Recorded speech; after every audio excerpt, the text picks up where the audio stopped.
Yo, what's up guys? Alf here, and today I'm going to be doing a full in-depth deck breakdown of the deck that I recently played in the Timeless Qualifier weekend. I put a lot of time and effort into testing this deck, so I was really happy with how it came out.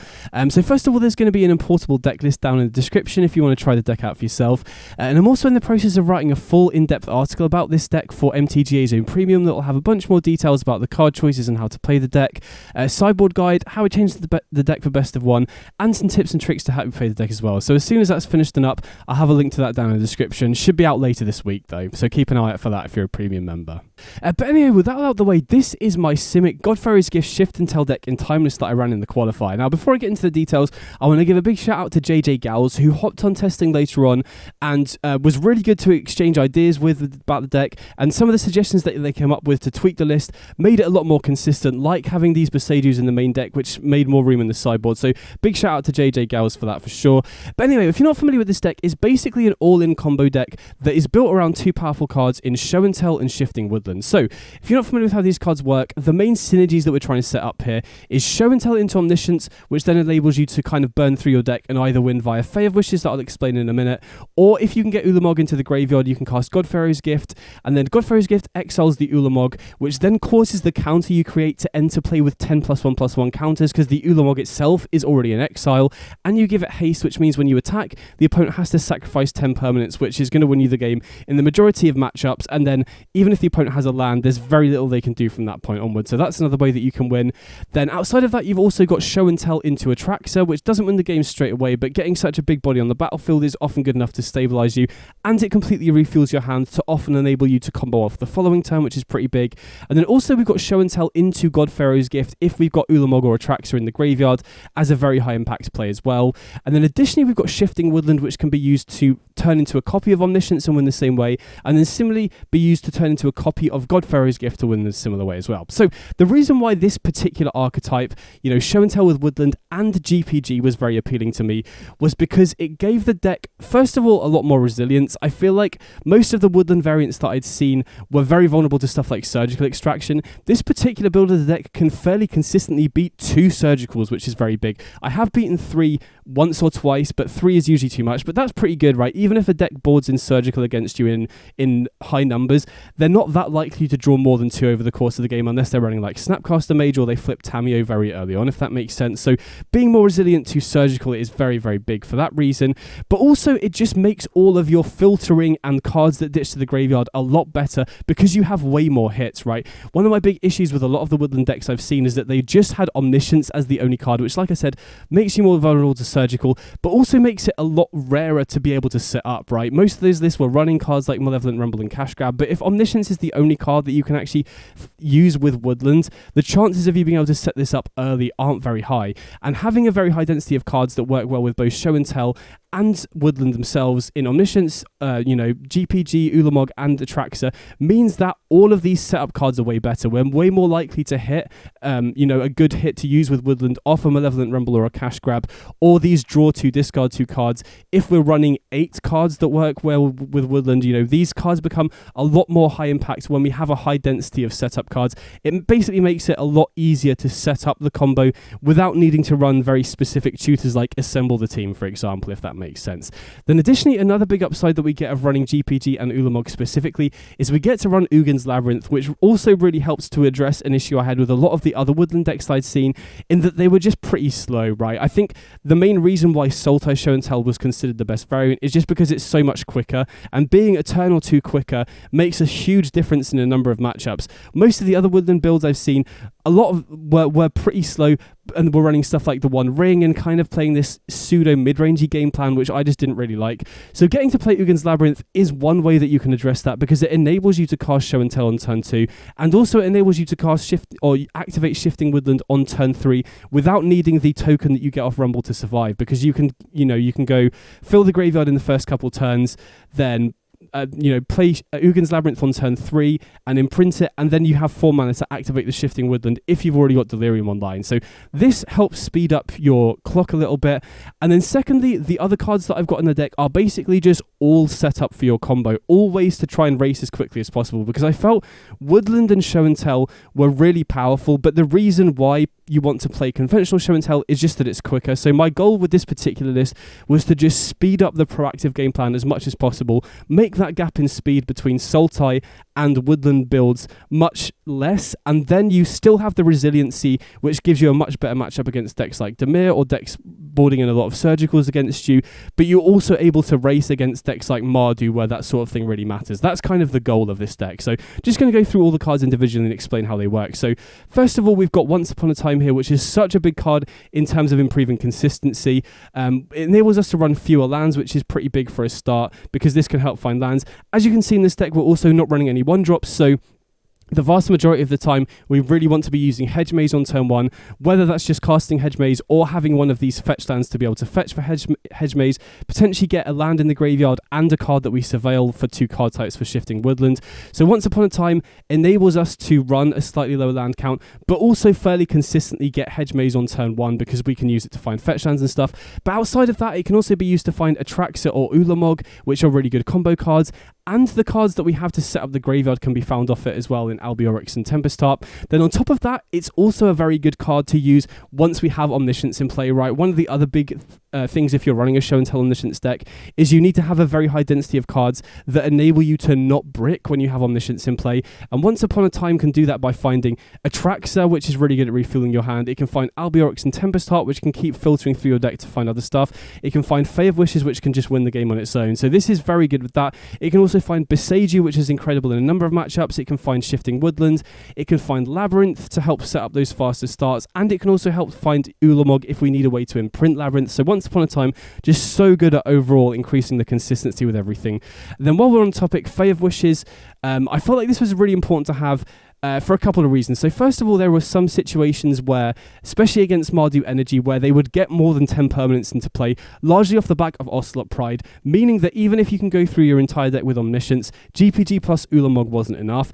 Obviously, there will be some situations where these get extracted as well, right? If the opponent exiles the Godfarrow's Gift or the Ulamog, then you're kind of left with just Atraxa as a way to win, whereas running Fae of Wishes as a one-off just gives you a way to win with Approach of the Second Sun. And I am running the full package here, which enables you to win with just Fae of Wishes. So the way this works is, if you've got Omniscience in play and you cast the granted side of Fae of Wishes, you get Mastermind's Acquisition, then you use that to get another Mastermind's Acquisition, then you use that to get Bond of Insight, you cast the Bond of Insight and you get back 2 Mastermind's Acquisitions, you cast one of the Mastermind's Acquisition to get Approach of the Second Sun from the sideboard, cast this, which gains 7 life and shuffles back in the deck, and then you cast the second Mastermind's Acquisition and search for the Approach of the Second Sun from your deck, cast it again and win.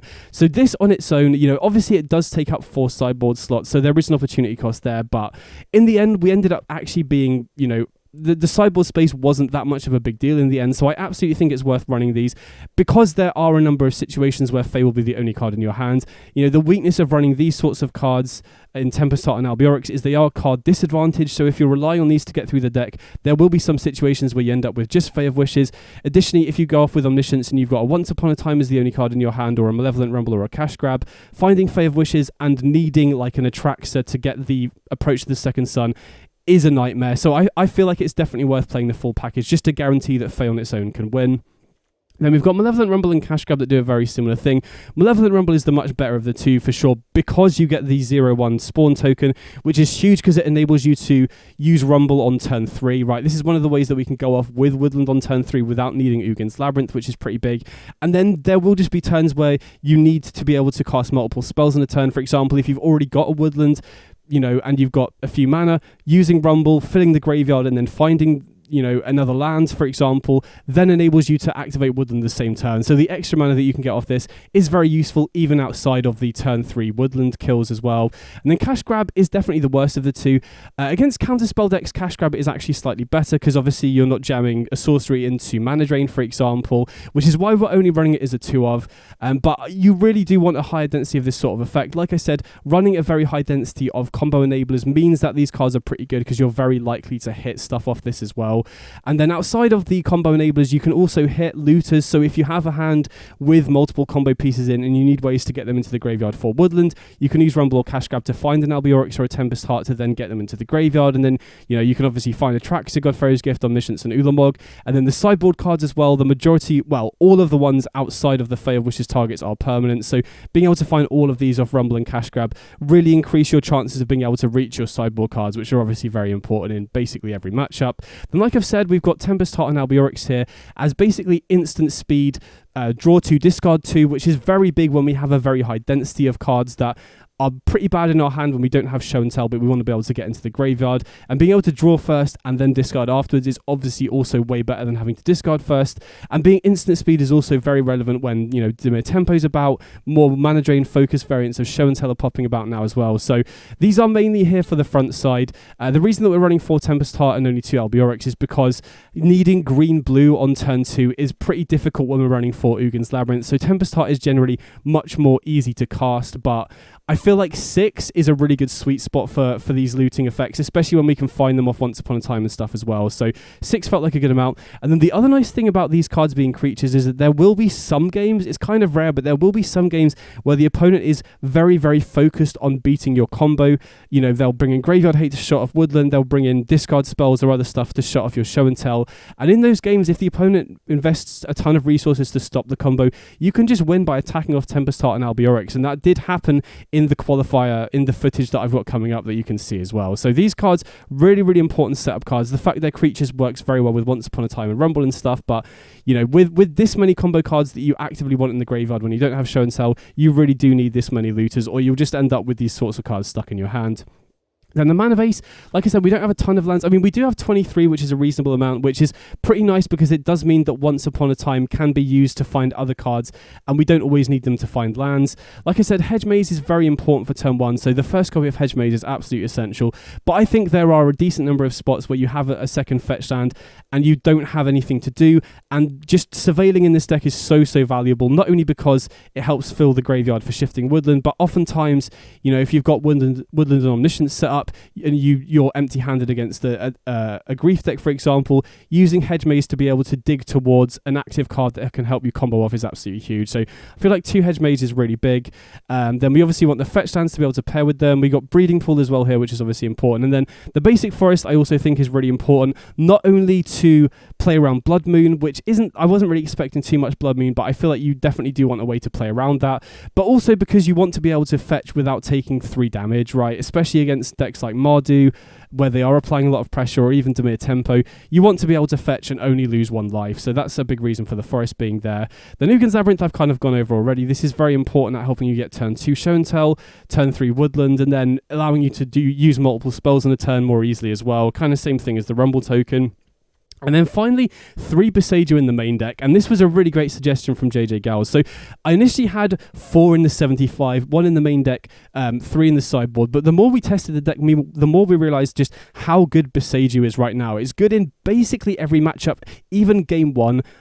Apart from Dimir. So against Mardu Energy, it's great against Static Prison and Goblin Bombardment. In mirror matches, it's really good against Omniscience and Shifting Woodlands. Against Belcher, you can use it to Stone Rain their lands and hit their Belcher as well. Against Jetstorm, you can use it to keep them off the combo with the Jet Medallion and the Clonian Nightmare. And then against Underworld Breach, you can use it to take out the Breach to stop them comboing off. So Boseiju is just so good across the board game 1, and then is basically essential in every matchup post-sideboard, right? In almost every matchup, I was going up to 4 Boseiju post-sideboard because a lot of decks really struggle to beat Woodland without cards like Disruptive Flute, Pithing Needle, and Unlicensed Hearse, so having ways to answer them is very important. So this card just felt incredible in the metagame overall, and the fact that we could find it so easily was a really big deal as well. A very common play that we would get against Show and Tell or other Omniscience variants is, you can find it off Atraxa. If they go Show and Tell, you can put Atraxa in play, find a Boseiju, and if they don't have Born Upon a Wind or Dig Through Time, that you can use it to then take out the Omniscience. We can also find it very easily off Once Upon a Time, Rumble, and Cash Grab as well. So this was an MVP, such an important card in the current metagame. So that's the main deck. Like I said, it's, increases the speed on previous woodland variants to kind of make the difference between that and Sultai a lot smaller. And the deck is just super resilient as well. You can beat multiple Surgicals. You have a ton of Boseijus to be able to answer opposing hate cards as well. So the deck just felt very fast and also difficult to attack from all the different angles that it's going from. Then in terms of the sideboard, already explained the Fey package. Disruptor Flute was very important against the black-white scam deck because their main ways of going over the top of you are obviously Sorin and Necropotence. We initially had Pithing Needle in the deck, but realised that Disruptor Flute is only worse exactly if you're on the draw and the opponent has Dark Ritual on one, and we can still cast Disruptor Flute on turn 1 via Ugin's Labyrinth, and the fact that Flute is an instant speed card means that we can make the opponent invest the mana up front, and if they cast a Sorin, we just flash this in response, and not only have they wasted the 3 mana, but they can't use it either. And then it's even more punishing against Necropotence because it basically just locks them out of their draw step as well. And then additionally, another really nice line that JJ Gowers pointed out when we were testing was that if you're up against the scam deck and you go, for example, Show and Tell into Omniscience and they put a Saint Elender into play, they can get a disenchant effect off the Saint Elender, which they can then use at instant speed for free to kill your Omniscience. And what we can do is, if we have Disruptor Flute, we can just cast it in response to the Elender trigger, naming the disenchant to make it uncastable unless they have 3 spare mana. Or we can use cards like Albiorix or Tempest Heart to dig towards one, even if we don't have one in hand. So Flute is really, really good in that matchup, and then can also be good against other activated abilities as well. So this was a really important card. Then Vexing Bauble, this was the MVP in mirror matches. So basically our game plan against other Show and Tell decks is we board out of Show and Tell and into Vexing Bauble and just rely on Shifting Woodland, because especially against more conventional Show and Tell decks, the actual card Show and Tell itself is a bit of a liability, because if you cast this and the opponent has Omniscience and then has Born Upon a Wind, you can just enable them to win at instant speed. And against Sultai, for example, they rely on Show and Tell to be able to combo off, whereas we can just go off Woodland. So replacing it with Vexing Bauble basically slows down their game plan, because we are generally at a disadvantage game 1 because they can go off a little bit faster than us on average. So having Vexing Bauble as a way to stop them and then just buy us time to get Shifting Woodland is pretty big. Now obviously we still have our own Omniscience and Vexing Bauble counters all our stuff, but the really nice thing about Bauble is we can crack it at any time. So if we are ready to go off with Omniscience, we can just crack the Bauble beforehand and enable us to go off as well. So in a way, it's not symmetrical if you have spare mana for it, which is pretty big as well. So this was a really, really big part of helping to flip the match up against regular Show and Tell on its head, which is pretty big. And then another really nice upside of it is that it also makes Surgical Extraction a lot more awkward for the opponent as well, which is a card that we expected a lot of decks to bring in against us. So in the mirror against Sultai, for example, if we have a Vexing Bauble in play, they have to keep a black mana spare if they want to use Surgical. They can't use it for Phyrexia mana, which is pretty big. So that's a really nice one as well. Then we've obviously got the 4th Boseiju, which, like I said, I bring in against pretty much everything. Like I've listed, all of those decks have weaknesses to Boseiju, and then even Dimir Tempo, which is probably the deck where Boseiju is weakest game 1, it's probably the most important card against the Dimir Tempo deck, because they really struggle to beat Shifting Woodland, right? Their only way to beat Shifting Woodland is with either Surgical or artifact-based hate like Pithing Needle, Disruptor Flute, or Unlicensed Hearse. So having Boseiju as a way to answer those cards makes it really likely that you'll just be able to get Woodland online and beat them there as well. That, this is one of the main reasons why I prefer this deck to regular Sultai, because the Dimir matchup is quite a bit better. And then the last card we had in the sideboard, this was kind of a last-minute addition, was Soul Guide Lantern for Woodland Mirrors and for Breach as well. Breach felt like a pretty terrible matchup. They just tend to race, a lot quicker than us in a lot of situations. So having Lantern as a way to shut the combo off is pretty big. Going forwards after this qualifier, I think the only change I might be interested in making is replacing one or two of these Soul Guide Lanterns with Defense Grid if the Mana Drain 4-color Show and Tell variant becomes a lot more popular, because that not only gives you more counterplay to Mana Drain itself, but it also makes opposing Surgical Extractions a lot worse. So that could be one swap I see. I didn't actually board in Lantern at all in the qualifier, so my perception of how important it is could be a little bit warped by that. If Breach does continue to see play, for example, or other decks like that, then I think Lantern is a decent card. The main reason why I'm running this, by the way, over cheaper options like Surgical Extraction or Tormod's Crypt is, first of all, people are going to be bringing in Vexing Bauble against you, so 0 mana graveyard hate like Surgical that we can't cast with any of our lands, and Tormod's Crypt just automatically gets countered by Vexing Bauble, which makes Bauble even better against us, which, by the way, is another reason why I want Boseiju, because it's an answer to Vexing Bauble. So I feel like you have to have stuff that's more expensive. Endurance is another option as well that you can also find off Once Upon a Time, but that forces you to 2-for-1 yourself in the majority of situations and also gets hit by Vexing Bauble. So Soul Guide Lantern can be found off Malevolent Rumble and Cash Grab, and doesn't get hit by Vexing Bauble. That's the main reason why we've gone for it. And then I felt like Unlicensed Hearse at 2 mana was just a little bit too expensive. So that's the main reason that we've gone for this. So yeah, only change I would make going forwards is maybe replacing 1 or 2 Lanterns with Defense Grid. But overall, this deck has felt really solid to me. Like I said, it addresses a lot of the issues that I had with previous Woodland decks where they just felt slower, which is, difficult in matchups where you just need to be able to race, like Mardu, for example. But you have a ton of resiliency. It's very difficult to attack the deck from a lot of different angles. So I was very happy with how this deck came together for sure. So next up, I've got all of the matches I played in the qualifier, every single round.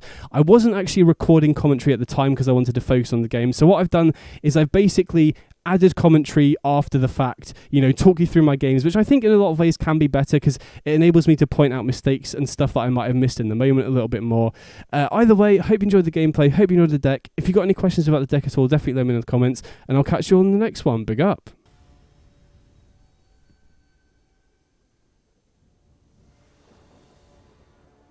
Okay, so round 1 here, we're on the play, which is obviously ideal. And this hand looks pretty good to me, assuming the opponent doesn't have a discard spell. If they lead on a Thoughtseize or Grief, getting rid of the Cash Grab, then we are reliant on Hedge Maze to try and find another setup card. But if they don't have an early discard spell, this hand is pretty good, right? We have Surveilland on turn 1, we have Ugin's Labyrinth and Woodland, which allows us to potentially win off Woodland on turn 3 if we get lucky with the Cash Grab here. So very happy with this start, and the opponent has a blue-black Surveil land, so since they don't have Lurrus, I assume they're probably on a show and tell variant here. So we're going to lead on the Hedge Maze here, get a Surveil, and second Hedge Maze on the top, I think we just bin that straight away because we already have enough lands, especially with the Labyrinth here. So first decision here is whether to go for Labyrinth or Woodland first. I do think that there's maybe an argument for going for Woodland if we wanted to discard the Ulamog off this Tempest Heart here, and I think I potentially make a mistake here. I probably should be main phasing the Cash Grab here if we're going to go for the Woodlands kill, because now we're opening up the possibility of the opponent using a counterspell on their end step when we try and go for it. But we do have a backup setup card, and them using a mana drain or something here is very risky because it potentially opens us up going for something like a show and tell next turn. But yeah, I think I'd probably make a mistake here and should have gone for the Cash Grab during the main phase. If it had been my only setup card, then it's like a complete mistake. Because we have this Tempest Heart as a backup, I think it's fine. But like I said, yeah, they do have the mana drain, so that was probably a mistake on my part. Should have gone for it during the main phase. Thankfully, we still have the Tempest Heart here, but if we'd got lucky off the Cash Grab and they do have mana drain as their only point of interaction, we could have potentially been winning this turn. So here we have Godfrey's Gift and Atraxa, which is pretty nice. So now we have a solid setup to go for Woodland next turn. Unfortunately, we have to reveal that we have it, but luckily, if we are against Sultai Show and Tell, then there's not really much they can do to stop Woodland other than Beseiju. But, we did potentially open them up to just going show and tell here into Omniscience. So I definitely think, looking back on it now, it definitely was a misplay to wait to play the Cash Grab. I should have just fired it off during the main phase. So not great making a misplay like turn 2 of the first match, but, it is what it is. Sometimes you lose focus in these sorts of games. I still think we're in a reasonable spot though. If they do go for show and tell, we can potentially, we obviously put a Atraxa in play off the show and tell, and then if we have 3 Beseiju in the main deck, so if we find one of them, we can fire that off in response to the first spell they cast, and if that is something like a dig through time, we can potentially cut them off winning, but obviously that's risky because it plays into Born Upon a Wind. So yeah, definitely a lot that we open ourselves up to by not going for the main phase Cash Grab there. So then obviously great for us that they're Inquisition Mist. And then here I think the line is definitely to go for Woodland, getting GPG. Because the nice thing here, I guess it is kind of awkward that we drew a colourless land. Because ideally we'd like to be able to get a Beseiju off this Atraxa to be able to hit Omniscience if they do put it into play. Which we do find here, but we don't have a green land, so I think actually looking back on this, I'm supposed to get Breeding Pool here if we're going to be playing it as a land. I think I automatically grabbed the Beseiju because it's the card that we want in this sort of spot, right? We're worried about the opponent going show and tell into Omniscience. But since we found an Omniscience of our own, I think we should have just gone for Breeding Pool, shock it in, and then leave Beseiju in the deck so that we have the third copy available to us.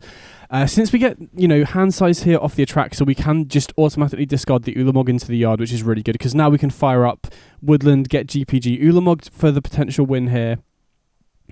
But yeah, and the nice thing is, with playing the green land here is that if they do go Show and Tell and we put Omniscience in, we can dig towards Boseiju with Once Upon a Time and Tempest Heart, and then obviously because Attrax is legendary, Boseiju only costs 1, so we can still cast it. But yeah, looking back on it, I definitely should have got Breeding Pool if I was planning to play it as a land and kept that Boseiju in the deck.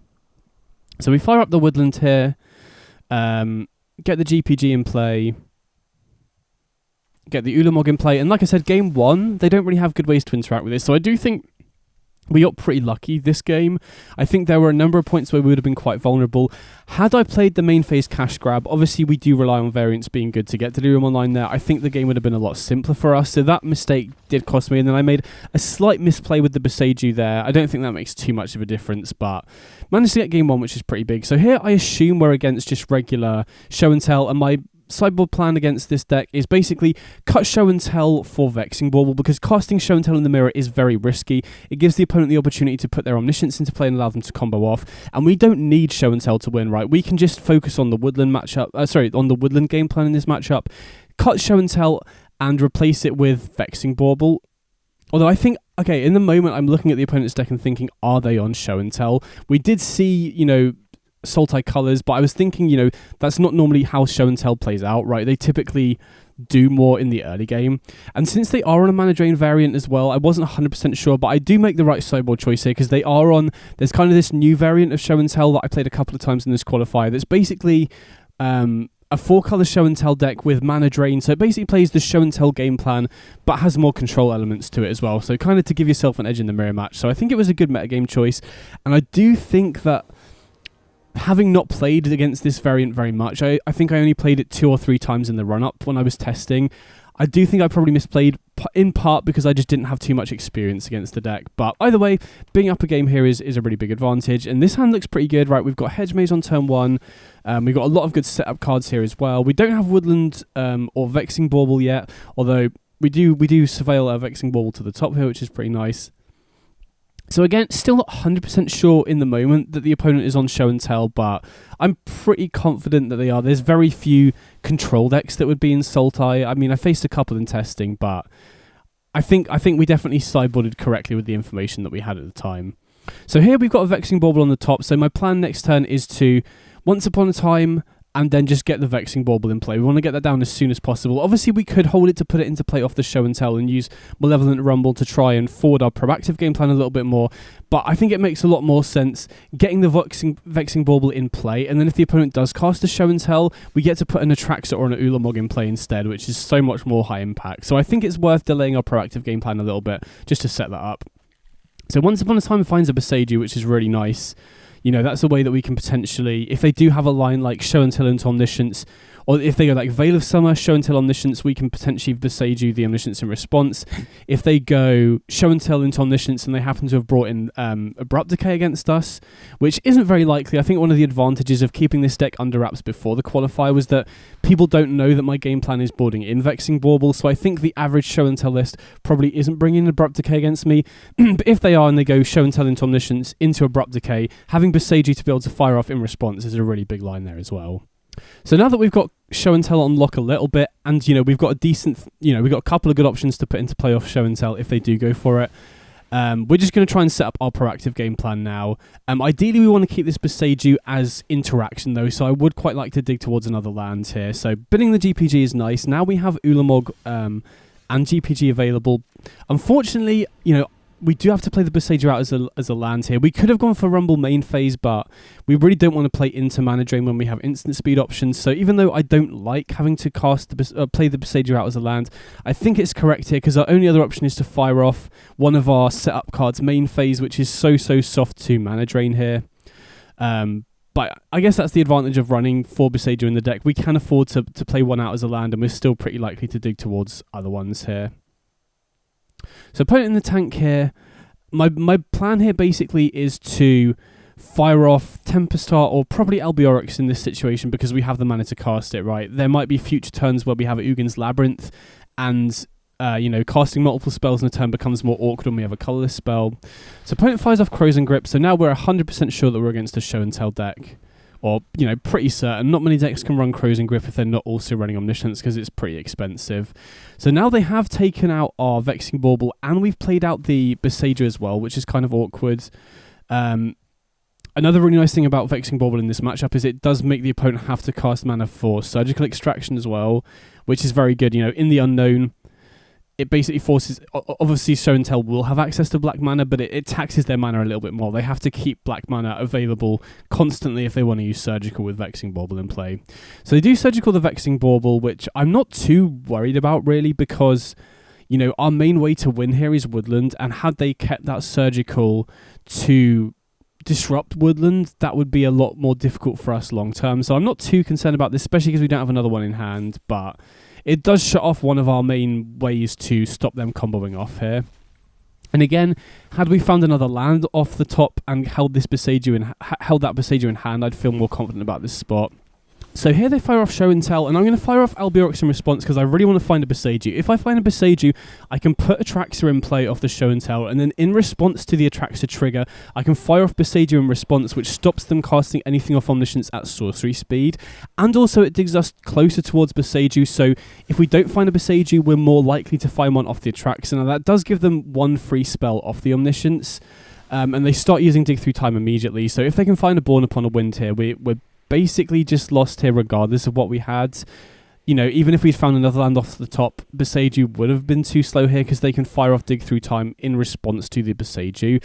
But if it got to a point where the Atraxa trigger resolves here, then we would have had a chance to win with the Besieger if we'd drawn it. So unfortunately they have Born Upon a Wind into Atraxa, so I don't think there's really too much that we could have done this game, to be honest. I think playing Vexing Bauble out early was correct. And then the opponent just had answer to Vexing Bauble into Show and Tell into win at instant speed. We don't know, obviously, if we'd have found a Besieger off the Atraxa. Had they not been able to dig towards Born Upon a Wind, there's a chance that we could have won off that, potentially. But having said that, the opponent also did use Surgical early, and I feel like if they'd held on to that, that would have made our proactive game plan a little bit, you know, slower. So if they had been a little slower, if they'd held on to the Surgical, it would have been more difficult for us to win in the long term. I'm going to make them play it out here just because I want as much information about their list as possible, right? I have seen iterations of this list very recently. I hadn't seen this deck at all until like 2 or 3 days ago, so I want to get a better understanding of what their list is. And we also get some insight into how they've sideboarded against us as well, which obviously helps going into Game 3. So we're pretty much guaranteed to lose here, but I just want to make sure. I also want to check as well, because one of the lists of this that I faced on ladder wasn't actually running the Masterminds package. They were just relying on Hullbreaker Horror as kind of like a late game counter everything you cast sort of thing. And we don't find Besieger off the Atraxa anyway, so I'm going to pick all this stuff though, just in case, you know, the opponent does whiff. Right, we've seen what they've got. I mean, there's very little chance that we're going to be winning here when they have Hullbreaker Horror plus Omniscient, especially when they've got a known mana drain in hand as well. And they can also use Hullbreaker Horror to bounce the Atraxa and recast it repeatedly, so it's not like they're going to run out of stuff to do. Yeah, which is the line they take here. But I want to keep playing just to see if they are running Masterminds or not, because that does change things a little bit. I mean, to be honest, if they do get to a point where they have Omniscience plus Hullbreaker in play, it's basically impossible for you to win at that point, but, you know, getting more info about their deck is always going to be valuable. Now they've got another Surgical, so yeah, you can see me hovering over the escape bar. Yeah, I'm just going to scoop it up here. So that was a little bit unfortunate. Looking back on it now, I don't think there's too much we could have done there differently. Let me know in the comments, obviously, if you see any lines that I miss, because, you know, part of the really good thing about adding commentary to these sorts of matches afterwards is I can, you know, reflect on the plays a little bit more, see where I could have gone, you know, played a little bit better and potentially went wrong. And obviously, even looking back on it now, there's still some things that I missed. So if there are any lines throughout this gameplay video that you think I missed or could have been any better, definitely let me know in the comments, because I love discussing that sort of stuff. But again, I still feel pretty confident about the game plan. In the few matches that I did play on the ladder against this deck, I felt like the matchup was pretty good, right? Our deck in general is quite good against counter spells, and Vexing Bauble is really nice as both a way to stop or slow down their proactive game plan and make Surgical a little worse as well. So this hand's pretty awkward. I don't think we can keep it. But Vexing Bauble is obviously nice, but 3 Ugin's Labyrinth and no setup cards is really awkward. This hand is much better, right? We've got 2 Rumbles here. Rumble is going to be much better on the play as well. And I choose to put back Ulamog here, which I think is fine because we don't have any looters, right? We don't really want Ulamog in our hand unless we're thinking about a potential top deck Ugin's Labyrinth, for example. And Atraxa is always very valuable to have in this matchup because, like I said, we can win certain times by putting Atraxa into play off their show and tell and then using Boseiju to kill the Omniscience in response. So Cash Grab is usually a card that you would want in spots like this, but you know, we've got 2 Rumbles here and we've got Woodland as well. We want to get an instant in the yard. That can make a very big difference here. So here, debating whether to go for Breeding Pool or Shifting Woodland. I think I like going for Shifting Woodland because otherwise, if we put a Woodland into the graveyard off Rumble, which, you know, we can obviously avoid by putting Woodland into our hand, but if we do that, they can obviously Surgical the Woodland instead, which would be a disaster considering we've cut Show and Tell, right? We really want to keep Woodland online. So now we have Delirium, but we don't have a creature in the graveyard to go along with God Pharaoh's Gift. Obviously, we now have the Tempest Heart, so we can pitch Atraxa into the yard as well. But I am feeling a little bit exposed here because we don't have great counterplay to the opponent's Show and Tell here, right? We don't have a Vexing Bauble. We don't have a Boseiju yet either, but we do have a lot of ways to dig for it, and we have extra mana available because of the token off Rumble here as well. So we can obviously go for Rumble main phase here, and then we obviously have access to the loot as well. So playing Rumble main phase does make us a lot more vulnerable to mana drain here, but I think it's worth it because we really want to dig towards Vexing Bauble. I feel like, you know, we're pretty exposed here with the only way of counteracting Show and Tell being putting Atraxa into play and then digging towards Boseiju. So I think that was definitely worth the risk there. And we do find the Vexing Bauble, which is great. So now we have Vexing Bauble available. And if they do have a way to kill it, like they have their own Boseiju or they brought in Abrupt Decay here, we still potentially then have the line of Atraxa into Boseiju off the Show and Tell as a way to counteract it. But we're basically forcing them to, you know, have a way to kill the Bauble and then not be able to go off in response. Unfortunately, we did bin a Boseiju off the Rumble, so there's one less in the deck for Atraxa to find, but finding that Bauble makes us a lot safer here, and obviously Rumble helps fill the graveyard for the Woodland as well, and we can still go Tempest Heart, discards, you know, potentially Atraxa to the graveyard. Ideally, we'd love to draw an Ulamog off the loot there, and then we can just go for the win next turn, which would be pretty big. So opponent goes to Planegenesis here, obviously digging towards probably counteraction to the Bauble or just to get a land in play. So here I'm debating whether to go for Tempest Heart or not. If we go for it now, you know, we beat counterspells completely and we can guarantee Atraxa in the yard to be able to use Woodland with next turn. But then that shuts off the possibility of going Atraxa into Boseiju. So if they, for example, went Show and Tell into Omniscience into Abrupt Decay, we would just lose because we wouldn't have any way to stop that. We wouldn't have Atraxa in hand. We wouldn't have the mana available for Boseiju. And I think it's also fairly unlikely that they counter this during the end step because they, you know, most of their ways of stopping what we're trying to do involve cards that cost, you know, if it is a Crows and Grip, for example, that they're relying on, they would need to hold 3 mana open. And obviously they don't know. I guess they do know that we boarded out Show and Tell because they extracted us last game. So this is a really interesting choice on the loot.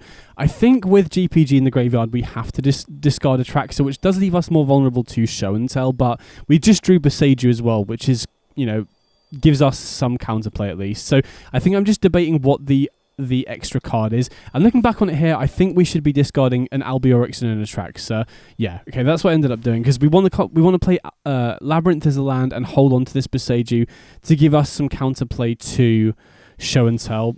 Now this is a really interesting turn. I remember this one. So I end up not going for the Woodland here, which I think is a mistake. I think my logic is I'm so vulnerable to Crows and Grip if I go for Woodland here, right? If I go for Woodland, not only does that open me up to them Crows and Gripping the Woodland itself, which becomes GPG, which essentially works as an instant speed Stone Rain against us, but it also opens us up to the line of them going Crows and Grip on Vexing Bauble into Show and Tell, which we don't have great counterplay to either. So my line here is to try and dig towards an Ulamog off Once Upon a Time. So you go Once Upon a Time, find Ulamog, use Albiorix, pitch it to the graveyard, but thinking back on it, that line just doesn't make any sense because we still lose to Crows and Grip the following turn. So I think this was a big mistake on my part here. I think I should have just gone for the Woodland main phase here.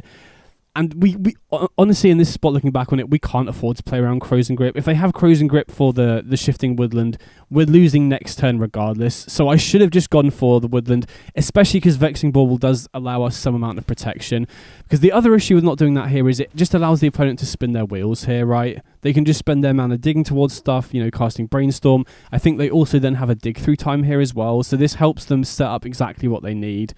So this was a very pivotal point in this game. I think I would have been in a much better position if I just fired up the woodland, gone for GPG and gone for Atraxa. Obviously, you know, again, we are kind of soft to surgical in that spot, but losing GPG isn't a massive deal when we still have Omniscience in the deck. We can still fire up woodland as an Atraxa, you know, once we play our 5th land as well. And also, because we have Vexing Bauble in play, they would have to spend a mana on surgical as well, which would limit their ability to spin their wheels, right? They would have only been able to cast Dig Through Time or Brainstorm if they end up having to spend a black mana on surgical here. So looking back on it, this was definitely a mistake on my part. I should have just gone for the woodland. I think I just got in my head how punishing Crows and Grip would be, but looking back on it, that's just a card we can't afford to play around in this spot. So yeah, definitely learned from this one again. And again, I think this is this specifically was an example of a situation where if I had more experience in this matchup, I probably would have gone for that. Because having played, you know, this match, and I also faced this exact or this kind of archetype 2 other times in this qualifier, and by the end, you can't afford to. You know, they have the inevitability in this matchup. They have a stronger late game because of Hullbreaker Horror.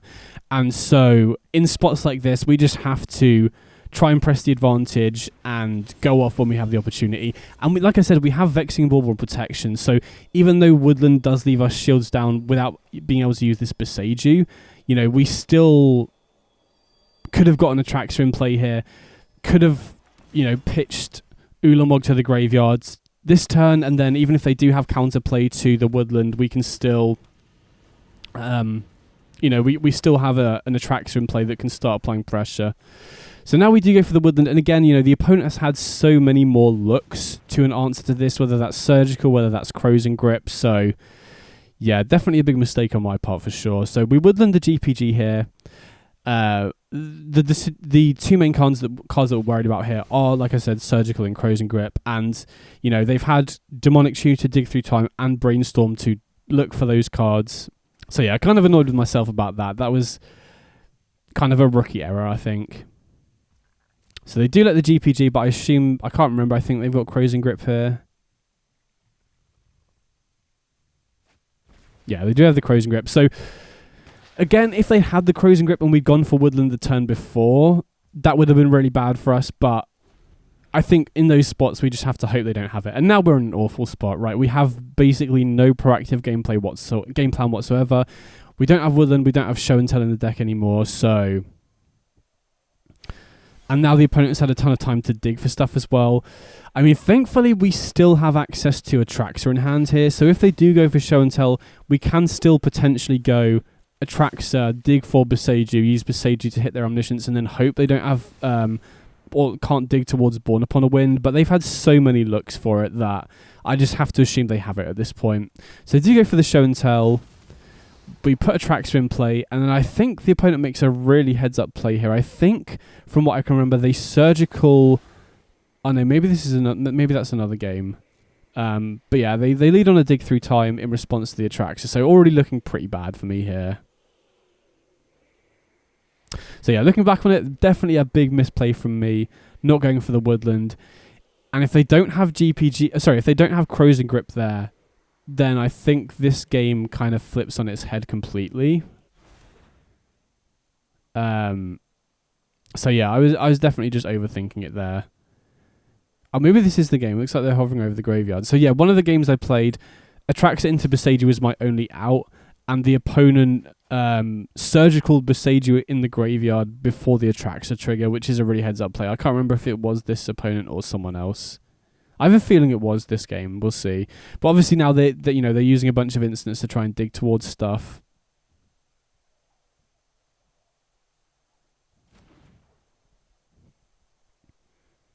Yeah, they're hovering over the graveyard, so I think it was this game. So they surgical Bestage you, let the Atraxa trigger resolve, and obviously they've seen our exact 75 from surgicaling me the previous game, so they know that my only way out of this situation, or my only way to remove... Yeah, it was this opponent. Really heads up play by them. My only way out of this situation is Besage you, so by surgicaling it, they probably have sorcery speed stuff in hand now that, we can't do anything about without Besage you. But obviously I'm going to let them play it out just in case, there is a chance that they brick on the Brainstorm, right? I've played Show and Tell enough myself to know that does happen occasionally. Not very often, but it does happen sometimes. So we get Vexing Bauble. Honestly, without Besage you, it doesn't really matter what we get here. We don't even hit Shifting Woodland, so we're not even threatening to win next turn.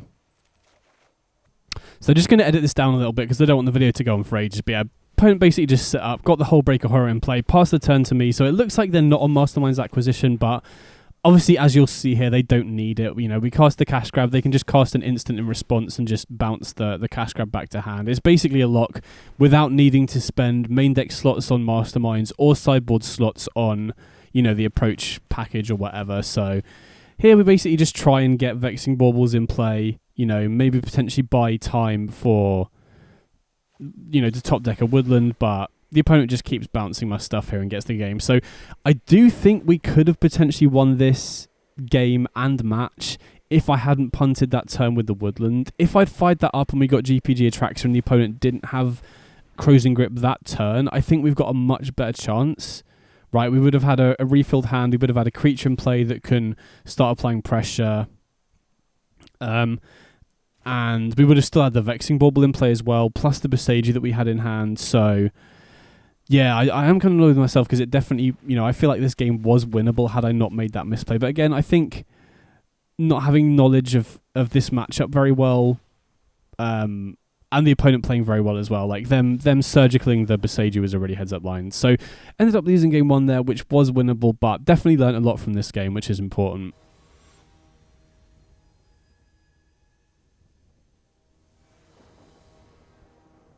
Okay, so round 2 here, we're on the draw. And this is definitely a mole, right? We obviously have no setup cards, so I have to ship this one back. This one's definitely better, though. We've got Tempest Heart, we've got GPG, which we could either discard to the Tempest Heart or also imprint to the Ugin's Labyrinth, so definitely like this hand. So turn 1, unfortunately, we don't have a Hedge Maze, but we can still just play the Breeding Pool here, and then turn 2, we've got either Rumble or Tempest Heart, depending on what the opponent does. So interesting to see no white mana so far, but I have to just assume that the opponent's on Mardu and just hasn't drawn any of the dual lands so far. So I'm going to lead on the Woodland here just because I want to have the opportunity to imprint the Labyrinth if we want to next turn, and also potentially hold on to it to ditch to the Tempest Heart depending on what we hit. So here I think we definitely want the GPG in the yard, and we can put the Tempest Heart in hand as another setup card while still getting Delirium online as well, which is really nice. So now we can use the Tempest Heart here to pitch Atraxa into the yard, or if we get lucky and potentially draw an Ulamog, that would be even better. So opponent uses Discharge to cut us off the Woodland next turn, but we don't have Woodland set up in the yard anyway, so it doesn't really make a difference. And then they follow that up with Peddler, so putting that second Tempest Heart in hand was actually really big here because they can only take one of the two. Now they can, because we have 2 Tempest Heart here, they can take the Atraxa here and replace it with a Juggernaut, which would then lead us to needing to draw another big creature. They end up taking the Tempest Heart, which I think is probably a misplay from the opponent here, because if they take the Atraxa, then we don't actually have any way to set up the combo next turn. Since we've already got a GPG in the yard, we can also imprint this, which then enables us to cast Cash Grab or Rumble if we draw it off the top, which is pretty nice. And we do actually end up drawing a Rumble here, which is pretty big. So here we definitely want to keep Besage and Fey of Wishes in hand, I think, because if we hit Omniscience off the Rumble, there are certain board states that Mardu can set up where they have more than 10 permanents, and Ulamog isn't enough to get there. So I think I'm just debating here whether to discard both Atraxas or just discard one and the Juggernaut as well, because we can potentially hardcast the Juggernaut if they can keep us off the combo somehow. But we also then ditch the Ulamog here, which is pretty huge. We can get another Besage just in case they run any main deck permanent hate, or worst comes to worst, we could use that to hit a bombardment as well. if they do have that. But we're pretty good here. Typically Mardu doesn't have great ways to interact with us, and yeah, next time we would just fire up the GPG and just get Ulamog. So in this matchup, like I said, we're kind of pre-sideboarded here, so we basically just bring in the fourth Boseiju and trim on a cash grab and then just ship it back. I feel like, this matchup is already pretty good. Obviously, being on the draw makes things closer because they can race a lot quicker, which does make a difference. But in general, I feel like your proactive game plan is good against theirs, and anything you would want to bring in to slow down theirs would, by extension, slow down your proactive game plan because you're using resources, not furthering your own game plan, if that makes sense. Plus, not to mention that we're in Simic, which just doesn't really have good options. When in previous Teamer builds, I was running Vampire's Vengeance in the sideboard, which was very good in this matchup, not only as an instant speed sweeper, but also as a way to loot more stuff into the graveyard. But it's a combination of, I feel like the matchup's already good. I feel like you're kind of pre-boarded with your proactive game plan being good against theirs. And also we're in a color combination where you just don't have good options to slow them down. In Simic, there are mass bounce spells, but they're not very good. And, your other only option would be to play a green creature that's good at blocking, but there isn't just, their deck is so good with the fair game plan that it's just much better off just focusing on doing your thing and trying to race.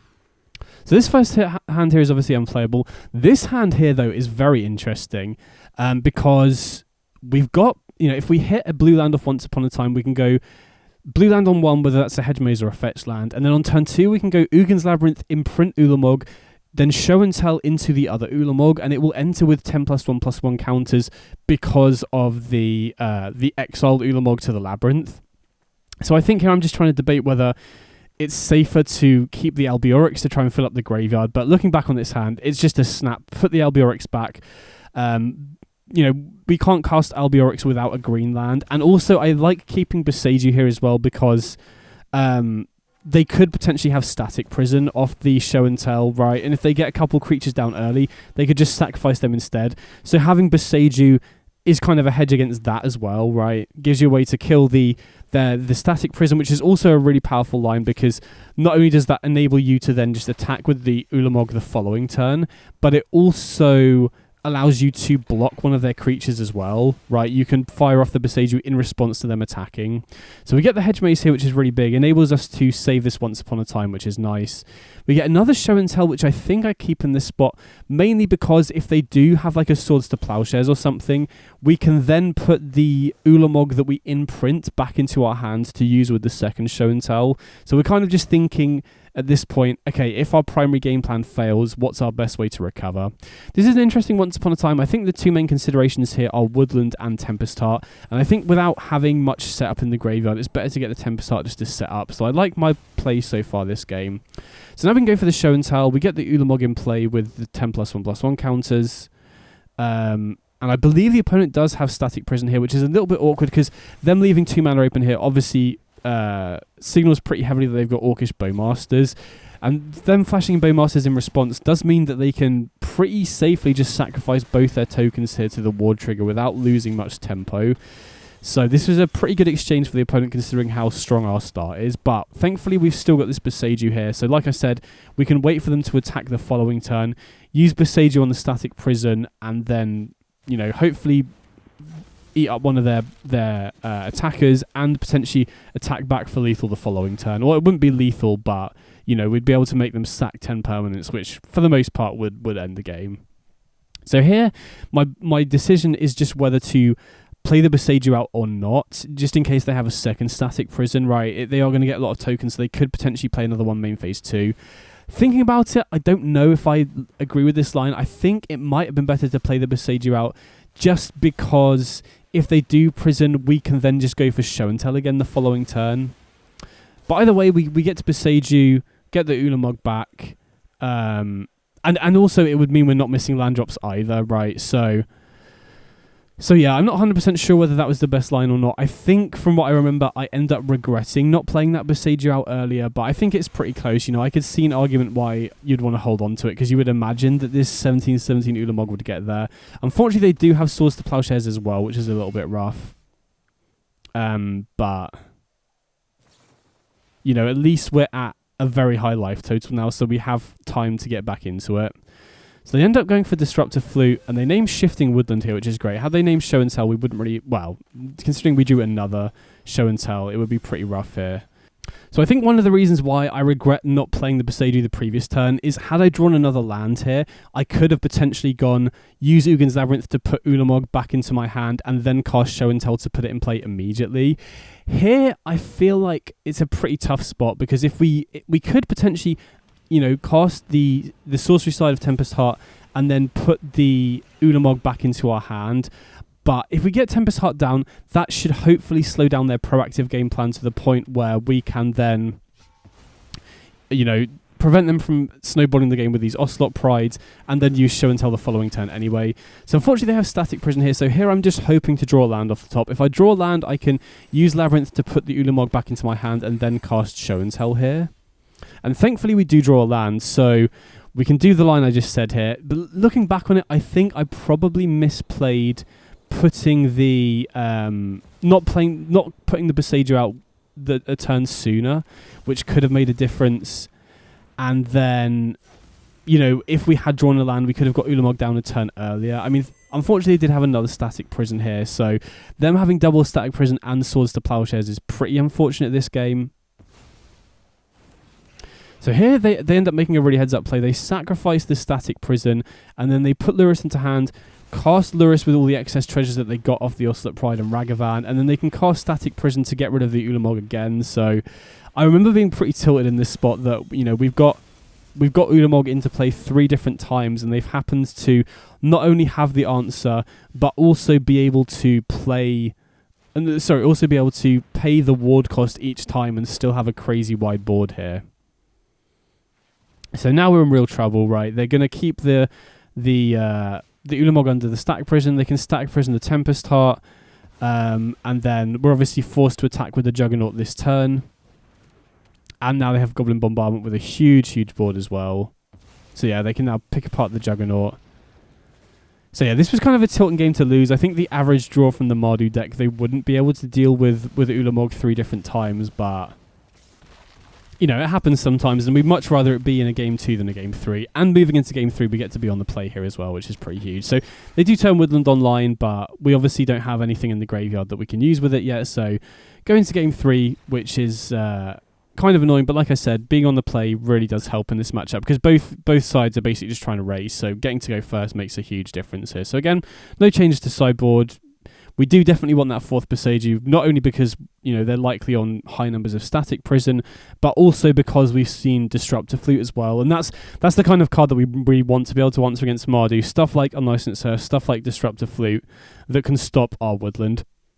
Just editing out the rest of the sideboarding so the video isn't too long. But yeah, going into game 3, I still feel pretty good about it. Obviously, as we saw from last game, Mardu can just have their hand line up well against yours, but for the most part, it definitely feels like a favourable matchup to me. So this hand is, awkward. If they have a turn 1 Thoughtseize, we're in big trouble. But Rumble, we've got Labyrinth, and Boseiju are all pretty decent. We also get a Scry off the Hedge Maze on turn 1 here. So this is a bit of a risky hand, but I think having a turn 2 Rumble with Labyrinth here is probably worth a keep. But it is pretty borderline, I'm not going to lie. And looking back on it now, it definitely is worse than I remember it being. Like this, I don't actually know if I'd keep this hand in retrospect now, but... They do Surgical Labyrinth here, which I'm actually pretty happy to see. I much rather... obviously I get why they're doing it, because they're worried about our start last game where we had the turn 2 Show and Tell, but I'm much happier for them to Surgical now than holding it for Woodland later in the game. But that does kind of signal to me that they probably don't have a Static Prison in hand and they're actively worried about Show and Tell. So here, this is pretty rough. Now we are kind of getting punished for that greedy keep. And looking back on it, I think it probably was a mole. Now because we didn't hit another setup card, we are basically reliant on this Windswept Heath into Hedge Maze or just drawing another setup card off the top. Because, I think that hand is a much more defensible keep if you already have the Woodland. But that hand didn't even have the Woodland in it. So, looking back on it, I think this was a very sketchy keep this game, and I probably should have mulled it. Even if we had hit another setup card off the Rumble, they had the Peddler anyway. Obviously... even if we did happen to draw another land, we could have gone for the Juggernaut here, but ended up drawing another 2 lands here. So this was kind of bad keep compounded by bad variants on top of it, which isn't ideal. So we're also already running out of fetchables, right? We have 2 fetches, and I think, we've obviously got a second hedge maze. I'm not sure if we've milled over the extra breeding pool here. I can't really tell. So they go for Disruptor Flute here. I assume they name Woodland. They could name Windswept Heath, but I'd be actually happier for them to use it on Windswept Heath here than Woodland in the long run. We already have Boseiju here, so that's not too much of a concern, though. So the best draw we could get here is Woodland, because I believe we've already got the graveyard set up. Okay, we did have another breeding pool, thankfully. So here we can block the Ocelot Pride and prevent the life gain, which prevents them getting another token, and then we can just Boseiju the Disruptor Flute just to make future top decks of Woodland live. But yeah, looking back on this, that keep was a lot sketchier than it felt at the time. I think, looking back on it, I definitely should have mulled. And I got very, very lucky with Woodland off the top here. So we do thankfully have GPG plus Ulamog. So if they don't have a Swords to Plowshares here, we just win on the spot. Even if they do, it's not ideal for the opponent because they have to sacrifice 2 permanents, and we get a very, very big life gain buff as well, which should hopefully buy us a lot of time. And I think they do, yeah. They did have the Swords to Plowshares here, so let's see what they sacrifice. I can't quite remember. Okay, yeah, sacks the Juggernaut Peddler in the token, keeps the Ocelot Pride around, but we can still just hardcast this Juggernaut or the LB Oryx here as well. And they have another Disruptor Flute, so that's going to shut off the Woodland, but that doesn't really make a difference immediately because we would need to spend some resources setting up stuff in the graveyard as well. And we also get quite fortunate that they don't get a great hit off the Raptor here. But here, I feel like we're in a position where we could potentially win the game fairly now, right?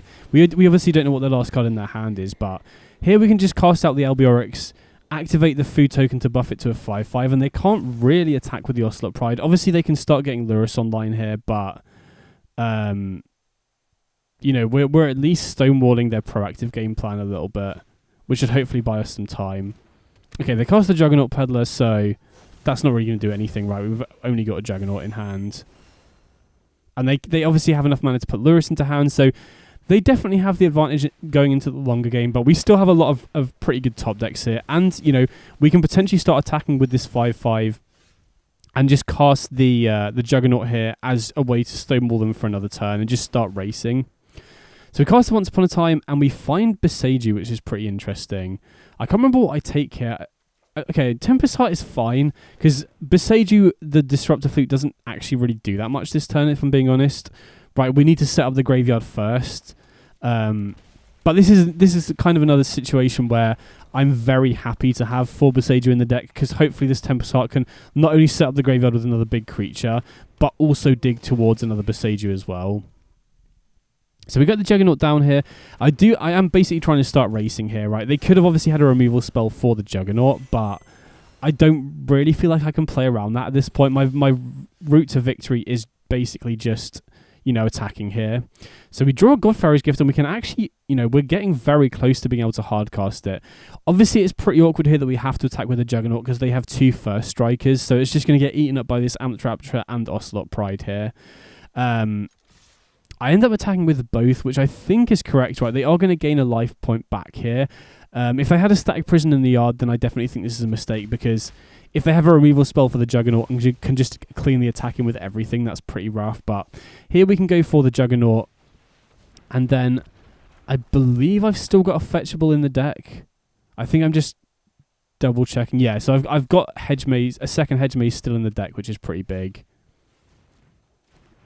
So opponent does have a second Disruptor Fleet, but it doesn't really matter here because I think our plan is to just hardcast Godfarrow's Gift, which doesn't come up in too many games, but it's happened a few times. So they attack him with everything, which is interesting. Oh no, they hold back on the Lurrus. I can't quite remember what they do here. Thankfully, they're 1 energy short of giving the Ocelot Pride frying. I think that would make a huge difference here. So we do get to eat up the Ocelot Pride, but they haven't used the Lurrus cast yet, so they can obviously recast the Ocelot Pride from the graveyard here. Gain a life back off the Guide of Souls, and then they'll obviously put 2 tokens into play off the Ocelot Pride. So we're in a precarious position now because it's going to be much more difficult to race with Guide of Souls, gaining them a bunch of life back. Thankfully, we have the Hedge Maze here, and we're really looking for a big creature to put in the yard. So we do find Malevolent Rumble here, which, if we don't put a good creature in the yard, is probably the next best option because it can put stuff in the yard and get a token. And we hit so well off this, right? We get Atraxa in the yard.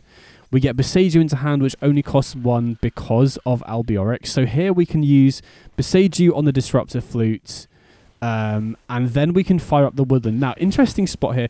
We could sacrifice the token here and fire up the Woodland as Atraxa itself, which would represent 12 damage in the air. So obviously they're going to block with the Ocelot Pride here to gain some life back, but I feel like that's so risky because if they have another Swords to Plowshares here, we probably lose.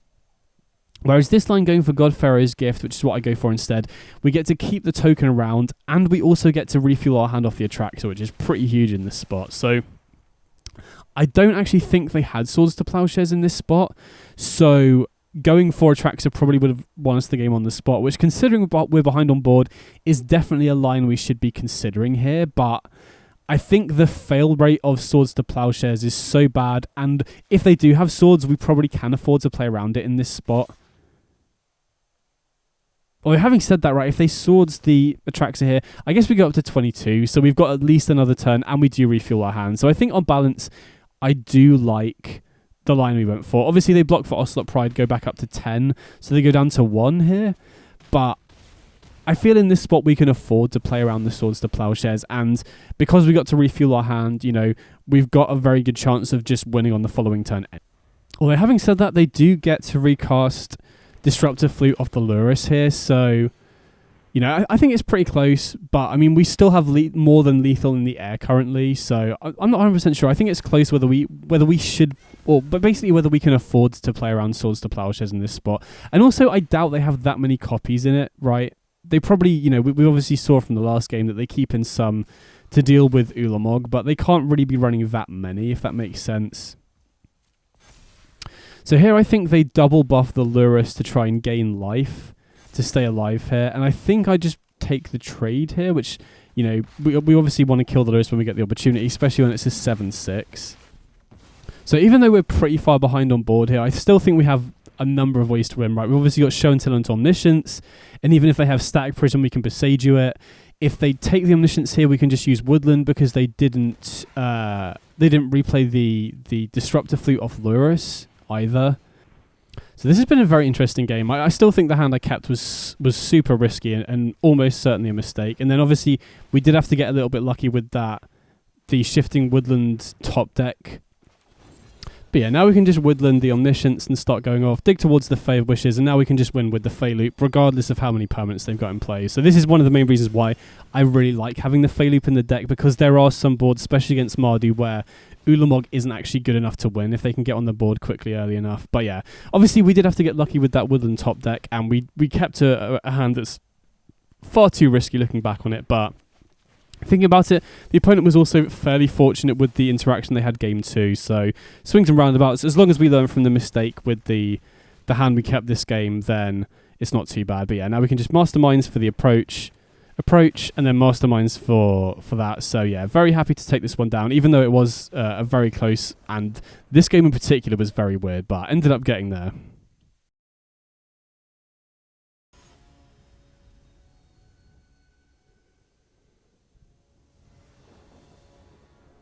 Okay, so round 3 here, I'm on the draw. And this hand is interesting, right? If we can get a blue land off Once Upon a Time, this is potentially a turn 2 Show and Tell. So I think this is a definite keep just because of the potential upside. And, you know, Once Upon a Time, you know, considering we don't have any blue lands in our hands, the chances of us finding one off Once Upon a Time are pretty high. So it's a pretty safe bet that we can find one here. So I think the pause here is whether the opponent is playing Stifle, right? We could have just got Breeding Pool and played it tapped there, and I'm not sure what Flooded Strand means. And, you know, Jeskai Control does often play Stifle, for example, so maybe on balance I should have gone for Breeding Pool because I'm not sure what the opponent's on. From what they've seen, I think a lot of the Jeskai lists are running Stifle in fairly high numbers because it's very good with the One Ring and Flage. So looking back on it, I actually think it might have been better to get Breeding Pool there. So another Show and Tell, I think I like getting here because I think, we don't know what we're up against. I think seeing how they'd Fountain Flooded Strand, we're very likely against a Mana Drain deck, but the longer we wait, the less chance there is that we can pull off Show and Tell here. So I think we just jam it here and then force them to have 2 Mana Drains, basically, right? If they don't have Mana Drain for the first one, then we potentially get to go off, and if they don't have one for the second one, potentially get to go off as well. Now, it will be a bit awkward if they've got Spell Pierce, because even with the Labyrinth, we can't play around that until the turn afterwards, and I remember in the moment thinking that, if they're taking this long to fire off the Mana Drain, they might not have it, but I think they did. Yeah, they had their Mana Drain, so that gets countered, and, I'm a bit worried about them playing a land and slamming the ring here. That would be pretty bad for us, but with the hand we've got, I think we just have to, keep playing Show and Tell and hope they don't have multiple counter spells, but they tap out here, which is huge for us. So here we could obviously just put a Traxxas in play, but I think in the dark it's better to just go for the Omniscience, and they don't have anything to put in play here. So now I'm kind of confused as to what they're running. I also choose to go for Approach into a Traxxas rather than the Loop, just in case they're on main deck Surgical. I can kind of tell they're not from Arena giving away priority, but if you can go for Fae into a Traxxas, it's usually best for Masterminds. But now I'm kind of in a quandary, because when I saw the green land, I was kind of thinking, and the Mana Drain, okay, they're probably on the Show and Tell, the list we faced in the first round, but because they didn't have anything to put into play off the Show and Tell, I kind of think, okay, maybe they're on like a control list with Uro or something, from what I saw. Turns out that they are on exactly the same list, so had I made that read and been confident in it, which I think I probably would have been more confident had I faced this deck more beforehand, right? I think the more you face a deck, the more you kind of recognize what sort of cards they run, and even in this match, having seen, blue-white land and green-blue land, I was, kind of trying to convince myself that they were on that 4-color Show and Tell deck. I believe they've got the white lands just to be able to hardcast a Traxxas if they Mana Drain you. And they are on that deck, so I think had I trusted my gut on this and sideboarded with Vexing Bauble, I would have obviously been much better prepared for this matchup. But either way, going into game 2 on the draw here, still in the moment kind of thinking that they might just be on hard control. But thinking back on it, the 4-color Show and Tell deck has a lot of non-permanence in it, right? You got Dig Through Time, you got Planet-Genesis. There's a lot of stuff that... there's a lot of hands from that deck that might not have an Omniscience or an Atraxa in it. So that first hand is obviously a mole. You can't keep a hand with 2 Presages as your only land. This hand is pretty rough as well, right? We have no blue mana, we have no Once Upon a Time. We don't really have a clear game plan. We can't even cast Tempest on 2, so I think we have to go down to a 5-card hand on this. And this one's much better, right? We can definitely put the Fae back, because we typically want that in the deck to be able to dig towards when we need it anyway. And then, because we've got Ugin's Labyrinth, I think I like keeping the GPG here. I think I'm debating... Yeah, so I put the Rumble back, which I don't hate, right? If we're up against a counterspell deck, Rumble being sorcery speed is a bit of a liability. I'd much rather use the Tempest Heart here. And this doesn't enable us to keep a Traxxas, which, as it turns out, they are on a Show and Tell variant, which is a big deal. Again, I'm still not 100% sure what we're against at this point, so I end up cracking the Catacombs in response to play around Stifle here, which I don't think there's much downside to doing this, to be honest. They already know exactly what deck we're on here, and we find a Show and Tell off the top, which is pretty big, because now if they tap out, or they play a Surveil land, or they don't have Mana Drain, if they are on the Show and Tell deck, they're probably boarding into Spell Pierce and stuff, but there's a chance they don't have a counter spell. We could potentially go Labyrinth into GPG into Show and Tell, but again, at this point, I'm not aware that they are on Show and Tell, so if they didn't counter this could actually be a really risky line here, because if they put Omniscience into play, they could just win. I believe they do counter this, though. So again, in my mind, I'm like debating, okay, is this Show and Tell, is it not? And when they counter this, I'm thinking, okay, they're probably not on Show and Tell then, because, what are the chances that every time I've cast Show and Tell, they haven't had something to put in off it themselves? But I guess even if they have an Atraxa, it's probably too risky for them to let it resolve anyway, just in case I have Omniscience. And then they Surgical the Show and Tell as well. So again, I was kind of in like 50-50, are they on Show and Tell or not? But them countering it and then using Surgical made me think even more that they might not be on show and tell themselves, because my show and tell is actively good for them once they're set up, if that makes sense. But I think we find out relatively quickly that they are on show and tell. So yeah, I think as soon as I see Plan Genesis, I'm kind of thinking, okay, they must be on the show and tell variant then. So I'm kind of lucky, because if I did go show and tell and they put Omniscience in, that could be game over there. I guess the one advantage we have got in this spot is they've just surgicaled our deck with show and tell in it, and they didn't see Vexing Bauble, so that might be something they don't play around by like bringing stuff like Abrupt Decay, for example. So here again, I'm still not 100% sure if they're on show and tell or not. If they're not, then it's safe to discard the Atraxa. If they are, then I think I'm supposed to keep Atraxa in hand here, because if they do go for show and tell, we can put Atraxa in play and then Boseiju in response to the trigger. So again, I think had I played this matchup more and I was able to identify earlier that they were playing show and tell, then I could have made the safer line. But having said that, that also then leaves us with no proactive setup cards ourselves, right? Because, you know, if we have Atraxa in hand here, we have nothing to do this turn, essentially. So here's an interesting turn. You know, we've got basically the two options are Tempest Heart to loot, but doing it during our main phase is kind of risky. And if we do loot, I kind of want to hold on to this forest, because if we draw two good cards, or at least one good card, I would want to keep Boseiju and one of the good cards, right? We want to kind of keep hold of this forest to discard to be able to keep the good cards that we draw here.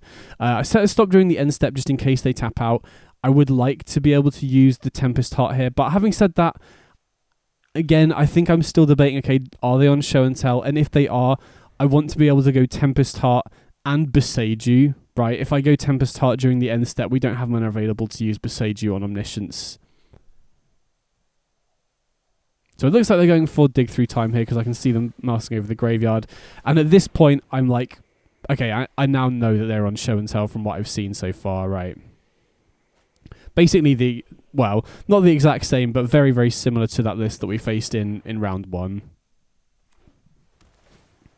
So they go for the Mystic Sanctuary, getting back the Surgical, which is a problem now because, you know, normally we are reliant on the Woodland, but at least Vexing Bauble can make their Surgicals a little bit more difficult to cast. Now they've extracted the show and tell. We're basically in the same spot, but without the Vexing Bauble protection, right? We're basically reliant on either using Woodland to win or just beating down with creatures like Tempest Heart, which could be a route to victory. I have won games like that in the past, and I do utilise that in some of the matches in this qualifier. So here we go for Tempest Heart, and then I activate the Labyrinth to put GPG in my hands to be able to put it in the graveyard. And they fire off Flusterstorm in response, which is a little bit awkward because now we have the GPG in hand with no way to discard it, and we're mana we're 1 mana worse off because we're removing the imprint from the Labyrinth. But we do find Once Upon a Time off the top, which is decent. Again, I think it's best to just pass back and do everything at instant speed here, because we still want to be able to Boseiju the Omniscience if they do go for it, right? This hand we can go for, if they do go for show and tell, we can try and Once Upon a Time into a big creature and then Boseiju the Omniscience as well. So if I fire off Once Upon a Time, we can find looters like the Albiorix here, which is really nice. And then we fire that off. And then the really nice thing here is that we can put GPG in the yard and bait out the Surgical. And then if we can find something else like an Omniscience on top of that, then, you know, we kind of force them to have 2 Surgicals here. But they do have the Mana Drain, which kind of shuts that line off. And now we're kind of in an awkward spot where we can bait out the Surgical, but then we don't have enough mana to use Boseiju. And our other line here is to just cast the Tempest Heart. So I'm really not sure what the better line here. I think my thought process was just burning the Surgical just wastes an entire turn here. And we can start closing the game out just by attacking with Tempest Heart. So I think looking back on it, I do like this line here. out of the two options that we've got, they're not really great options, either of them, really, to be honest. But if we survive this turn and the opponent doesn't do anything crazy, we've got the GPG in hand to put in play if they do show and tell. And then we've obviously got Boseiju to hit their Omniscience as well. But they do go for the show and tell here, and we're shields down, so if they have the Omniscience, there's not really anything we can do. If this Tempest Heart was an Albiorix instead, then we would have been able to have enough mana to use the Boseiju here. They do Closing Grip the GPG, and then obviously we know one of their cards is Surgical, so they end up actually just shipping it back here. So obviously that last card in their hand isn't like a proactive card that can help them dig through the deck, which is a huge relief for us. Now we can Boseiju the Omniscience, and we get a free Surveil off the Hedge Maze as well. So we're still definitely in this game, even though it's very weird and we're relying on Tempest Heart beatdown, which isn't how this matchup normally goes. So here we definitely want to Boseiju before the turn ends, obviously, because if they draw like a Dig Through Time or an Attractor off the top, it could just be game over. But I'm just debating what order we want to do stuff in. So I like going for Once Upon a Time main phase here, just because there are a few things that we could find that we might want to do main phase 1. And we find an Albiorix, which is pretty nice, because this could just potentially allow us to start applying more pressure, right? We get in for 3 damage here, putting them down to 8, and we're obviously going to Boseiju here, the Omniscience. Then if we get another attack in next turn, we can put them down to 5, and then cast the Albiorix as well. And we could even, depending on what we draw, we could loot and cast the Albiorix so that we have the food token to be able to crack to make it a 5/5 as well, to make it bigger to be able to attack in for lethal. So this has been a weird game, but we're still in it, and this is kind of another element to the resiliency of the deck. Not only do you have GPG and Omniscience, which makes Surgical, not game over against you, you can also just win some games beating down with these sorts of creatures as well. So unfortunately, they do find a Dig Through Time off the top, which is a pretty good draw from them in this position, right? If they didn't draw anything crazy this turn, then I think we've got a decent chance just getting there with fair beats, and then we are very much a combo deck, so it's difficult for other decks to board in creature removal to be able to just stop this, the beatdown game plan. But yeah, we're definitely unfavoured here. We can't really go for Woodland in this situation because we know they've got the Surgical, and we need them to draw dead for these creature beatdown game plan to actually get there. So just going to make a quick edit here because the opponent did spend quite a while in the tank on that Dig Through Time decision, but completely understandable because it's such an important part of the game. But I don't want the video to go on for too long, so just going to make a couple quick edits here and there. So we draw Rumble, which is a pretty good draw here. I'm going to play that first and then follow up with the Albiorix. I would much rather bait out a counterspell on the Rumble itself if they do have something like a mana drain here. And then we can attack in, put them down to 5, and then, again, we could just cast the Albiorix to loop rather than casting the Rumble, but I would much rather them counter the Rumble and then get the Albiorix down, and now we're representing lethal, so they have to have some way to combo off here, right? Show and Tell Omniscience, and they go for Veil of Summer, so that to me is a sign of desperation. I get really encouraged about that because I guess Veil of Summer is probably not going to be doing much anyway, so they're just using it to cycle. So maybe they already had answers in their hand, but I'm pretty encouraged about this spot because I don't think they're likely to have too many ways to stop us attacking. But then this is why they have the white mana, so they can go Mana Drain into Hardcast Attractor, and now we're in trouble, right? They're obviously going to be able to refill their hand completely, and we don't have any way. If we had Otawara in the deck, for example, then that could be a potential out here. So I think if the opponent had drawn slightly worse, there's a chance we could have just gotten there with the fair creature beatdown game plan. But now we're in real trouble, right?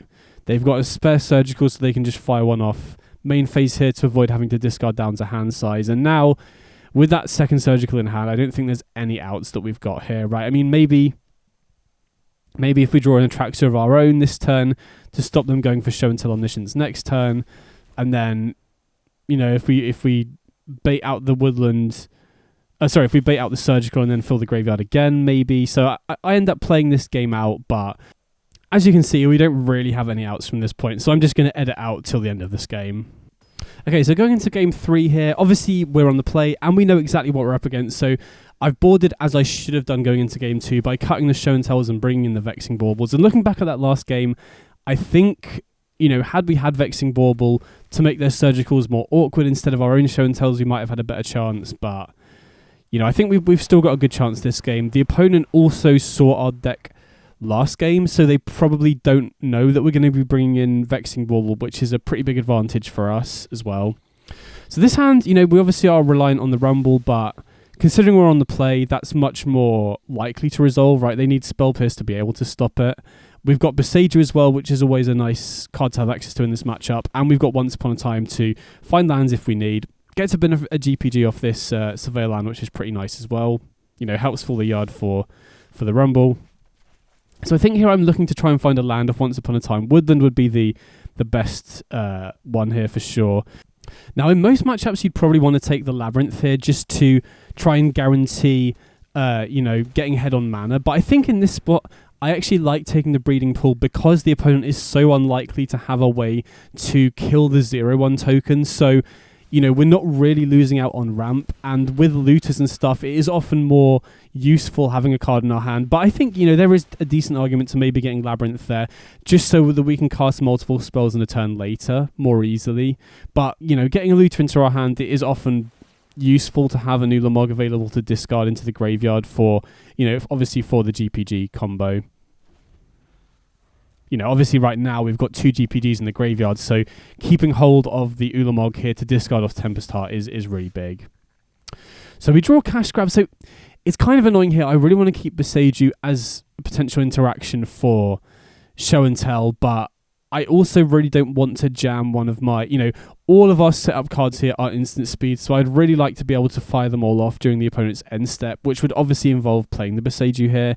And I think at this point, on turn 2, if you can avoid jamming into Mana Drain, it's just much better not to. So I think I tank about this for quite a long time because having access to Besaidu is really big here, but I think looking back on it now, and I think this is the line I went for, it makes sense to just run the Besaidu out and just not jam into Mana Drain because, it doesn't look like the opponent's on the one ring, but still giving them access to excess mana at this point, making them burn the mana is really annoying. And we also really do want these cards to resolve as well. And from the opponent's point of view, if we fire them off during their end step, it's very risky for them to spend mana during their turn to counter it when they think we're still on Show and Tell, right? So I like leading on Cash Grab first. Gives us better information for when we do go for the discard here. Don't get a great hit, to be honest. I think, obviously getting a fetch land does enable us to go for Hedge Maze, but we really want an untapped land for next turn. So I think getting Basic Forest makes sense here. And then we go for Tempest Heart, and we find a Shifting Woodland, which is huge. So we definitely want to pitch I don't know. It's an interesting decision here. I think I like discarding Ulamog Omniscience because then if they have Surgical for one, for like the GPG or the Omniscience, we can go for the other. So I think that's the line I prefer. You definitely want to keep Atraxa in hand as well because, we don't have Born Upon a Wind, so keeping Omniscience to put into play off the opponent's Show and Tell isn't actually that good in this matchup. So here we've got Woodland, and I think it makes sense to just go for it here. And I end up going for the Omniscience first, which I don't mind because if they have Crows and Grip here, we at least get to cast these Once Upon a Time and Tempest Hearts for free. They do Surgical the Omniscience here, which is, why I was kind of glad to get both Omniscience and Ulamog into the graveyard so that now we threaten just going off with Woodland for GPG Ulamog the following turn here. So they do extract the Omnisciences here.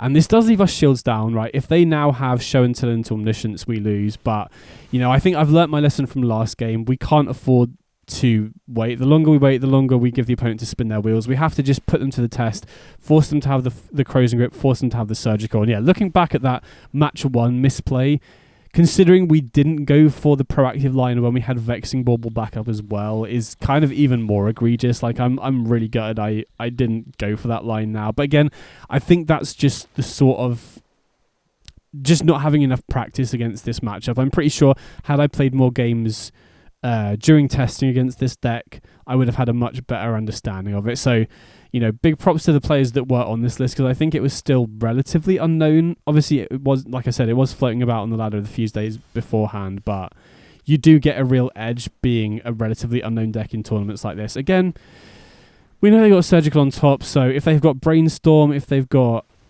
Planet-Genesis, if they've got Dig Through Time, they can shut down the GPG. But I think, again, all Born Upon a Wind, there are quite a few options they've got to set up this line, but again, I think we've just got to go for it here. We really don't have a great viable option. So again, if we'd got Vexing Bauble down early like we did in match 1 against this sort of deck, it does make things more awkward for the opponent. And I do think on average, the matchup has felt pretty good for me. I managed to beat it twice when I played it on ladder. So even though I lost match 1 and I'm very behind in this one, I do think the matchup should be pretty good from our side for the most part. But again, it's a pretty small sample size, so I'll have to play the matchup a little bit more. And one change that I kind of wish I did make, if I played this matchup a little bit more, is running 1 or 2 copies of Defense Grid instead of Soul Guide Lantern, which would not only help against mana drain, but would also help a lot against Surgical Extraction as well. So going forwards, especially if this deck does become popular, if it does well this weekend, I'm not sure what proportion of these sorts of decks did well on day 2, for example, then I think having, Lantern isn't really that necessary unless Breach is everywhere, or it's not that necessary as a 3 of, at least anyway. So this turn is really interesting. My options are basically Loot, which just spins the wheels and doesn't really do much, or just jam Tempest Heart. Now, that does leave me vulnerable to mana drain into Atraxa, but they don't have a fetch land or they don't have white mana yet. So my thought process was, if I loot, I'm very incentivized to do it during my main phase to try and find a Vexing Bauble. But if I do go for it, even if I cast a 2-mana spell, even if they mana drain that, if they go fetch land into white mana or just have a white land off the top like they draw here, they can still cast Atraxa anyway here, right? Because they've got 5 lands plus 2, 7 mana for Atraxa anyway. So my thought process was, looting during the opponent's turn just doesn't do enough, and looting during my turn still opens me up to mana drain into Atraxa. So they do end up having it here. I mean, looking back on it, we could have obviously waited and fired stuff off during the opponent's end step, and they were, didn't look like they had a crazy fast start, but I don't know, it just didn't feel like it was really pressing the advantage enough if I just waited until the opponent's end step and then just cast like 2 Tempest Hearts or like a Once Upon a Time into a Tempest Heart loot. But maybe that's wrong. Definitely let me know in the comments what you thought, or what you think the best line to do during that turn was. I mean, obviously in hindsight, it's, the best line, now we knew that they had mana drain into Atraxa, would have been to just pass the turn and cast a couple of instants during the opponent's end step. But again, like we saw with game 1, just doing nothing during your turn, especially when you have stuff like Vexing Bauble to dig towards, does just enable them to just fire off stuff like Planet-Genesis or Dig Through Time to find what they need, if that makes sense. So I'm still not sure what the best line was there, to be honest. So here we loot, and we do find another land, but it's, pretty awkwardly another Boseiju, so there's no real point in playing that out unless we want to jam another card here.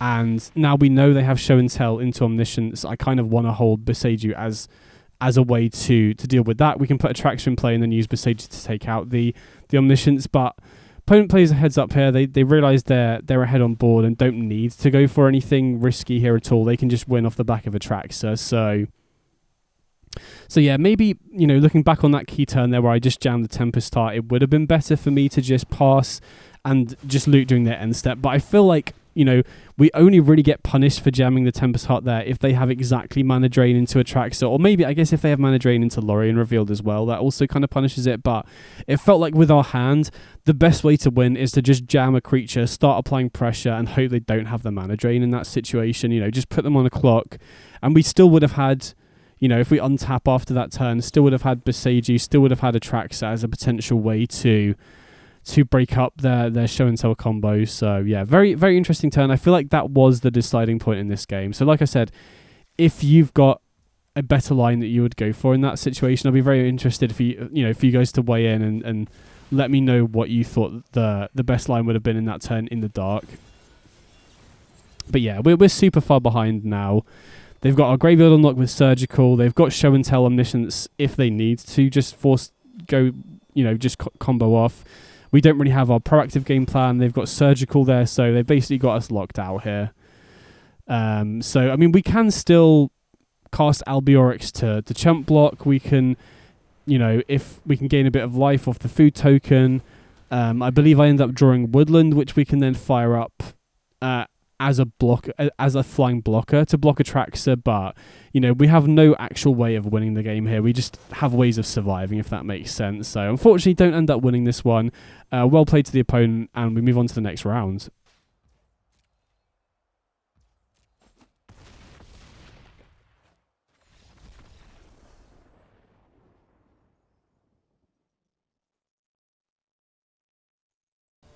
So going into round 4 here at 1 and 2, obviously a pretty bad start, pretty disappointed with it, but I'm very, very grateful they changed the format of the qualifier, because if we're under the old rules, I would already be out at 1 and 2, which would be a disaster. Like, I know how good this deck is, so that would be so crushing if that had happened. So obviously from here on out, we have to win every single match to get there, but I believe this deck can do that. Honestly, if I'd sideboarded correctly and played better against those mana drain show and tell variants, I think we'd have had a good chance. Like I said, I didn't really play that matchup very much going into this qualifier, so I think if I'd got more reps in to help both identify that was the list I was up against and sideboarding correctly into the second game, and also playing a bit tighter, I think we could have got there. Definitely in that first match. Not so sure about that last one, but we'll have to see. But either way, going into round 4 here, fairly happy with this start, but not very happy to see Grief, right? We've got the Tempest Heart as our setup. We've got Godfarrow's Gift for Labyrinth. We've got the Hedge Maze on turn 1 and Shifting Woodland as well. So opponent opening on Grief is a little bit annoying, but having said that, we don't have an Atraxa or Ulamog, so we don't have to worry about them going Grief into Reanimate our Atraxa or Ulamog, which can often just lose us the game on the spot, right? That's the start that we're most scared of in this matchup, but if they don't have that and they're just going to double Grief us, I'm actually alright with that, because we've got the Woodland already. We've got Omniscience in hand as well, so we can potentially just set up Woodland with the help of the opponent discarding our hand, if that makes sense. Plus, we've also got the turn 1 Hedge Maze Surveil to be able to dig towards the final setup card, because presumably the opponent's not going to put the Omniscience in the graveyard for us, or, obviously we would love that, but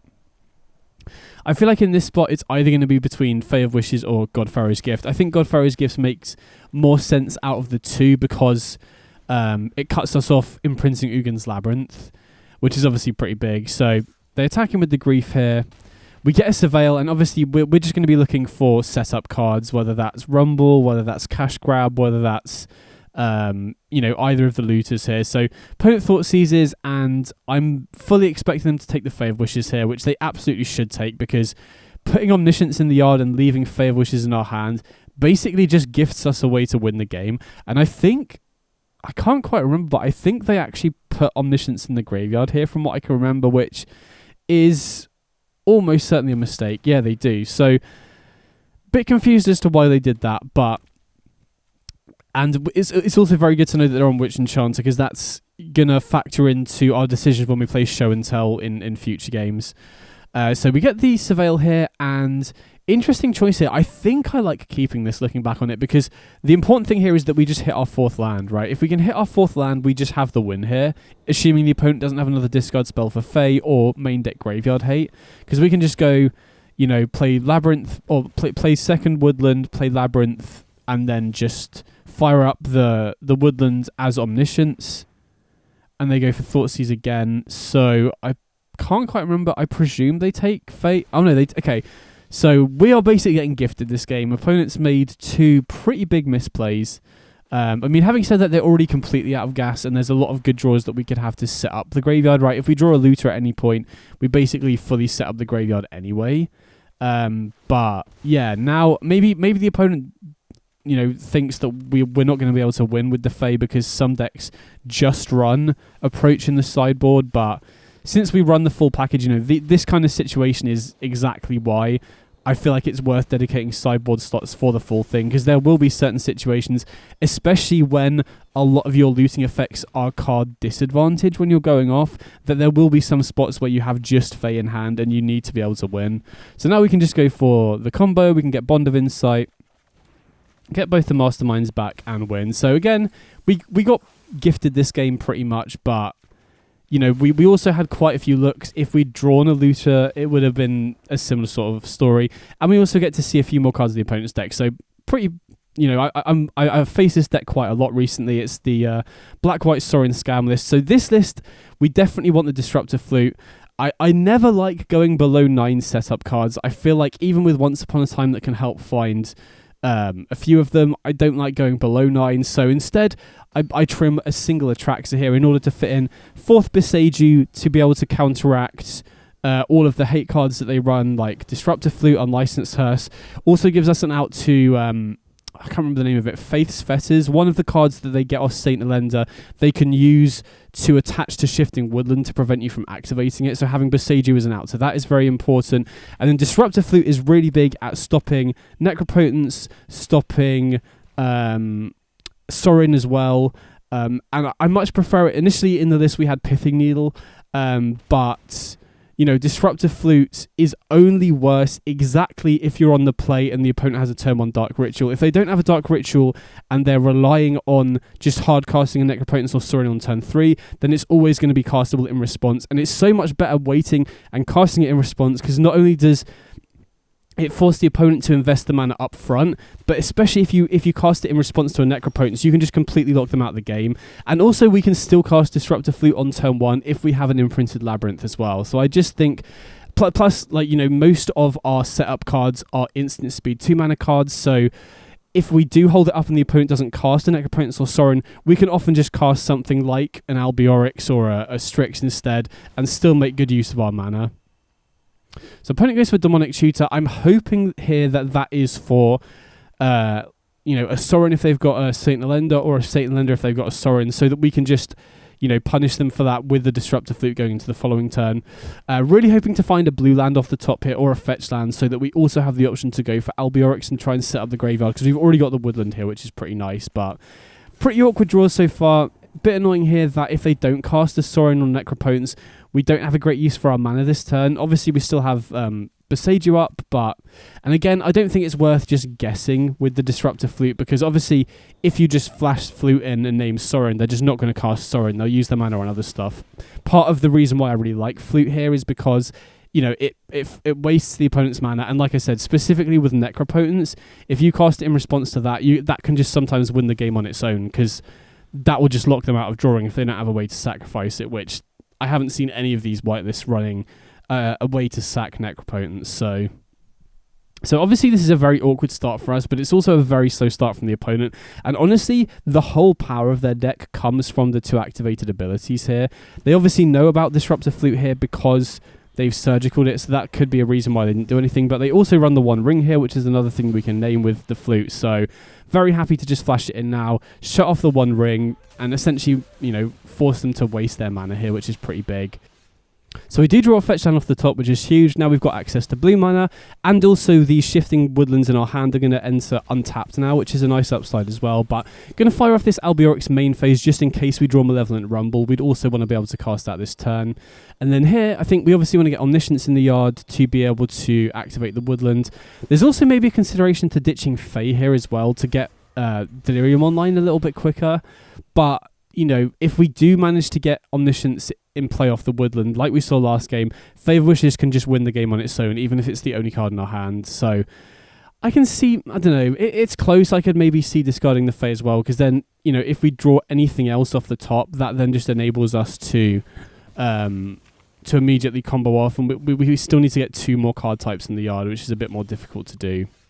We do draw Rumble off the top now, though, which is very big. That can single-handedly enable Woodlands, because, you know, Sorcery on its own is going to get another card type, and then we see Instant here as well, so even if we take the Tempest Heart here, that will immediately get Delirium online, and then we can just get Omniscience. So I think it makes more sense to get Tempest Heart here, but it shouldn't really matter. Unless the opponent has a way to stop the Omniscience here, we can just win with the Fae of Wishes, exactly like we did in game 1. So Rumble single-handedly gets Delirium online. The token it creates enables us to just fire up the Woodland immediately and go for Omniscience here. So obviously the opponent hasn't really done much so far this game, so it wouldn't surprise me if they had, you know, something like a Surgical Extraction in hand. But it goes off. I want to use the Fae of Wishes first, so that if they do have an answer, like an instant speed way to kill Omniscience, we can still use the Tempest Heart, but we got there.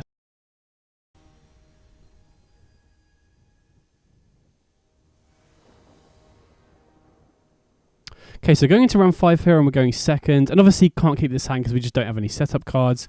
So we're against Lura, so probably either going to be energy or tempo, which doesn't really help too much because the way you play against both of those is pretty different. Definitely think I'm going to keep this one though. A little bit awkward that we don't have blue mana, but if Rumble doesn't get hit by a discard spell, we can just go Woodland on 1, into potentially Imprint Labyrinth on 2, into Rumble, which would be really nice if we happen to hit Woodland off it. And then I'm going to put back Atraxa because, you know, I want to have Godfarrow's Gift, and I feel like on its own, Omniscience is the better card to discard to something like a Tempest Heart. And then we hit Show and Tell off this Hedge Maze, which is pretty huge, because now we can potentially go Labyrinth on 2, imprint the Godfarrow's Gift, cast Show and Tell into Omniscience, and then potentially combo off. And as long as the opponent doesn't have a static prison game 1, because it's pretty obvious we're against Mardu Energy now, then we should be able to combo off it. So that's just our game plan at the moment. Right, just got to hope that they don't have the prison. So we imprint the GPG, go for Show and Tell, put Omniscience into play.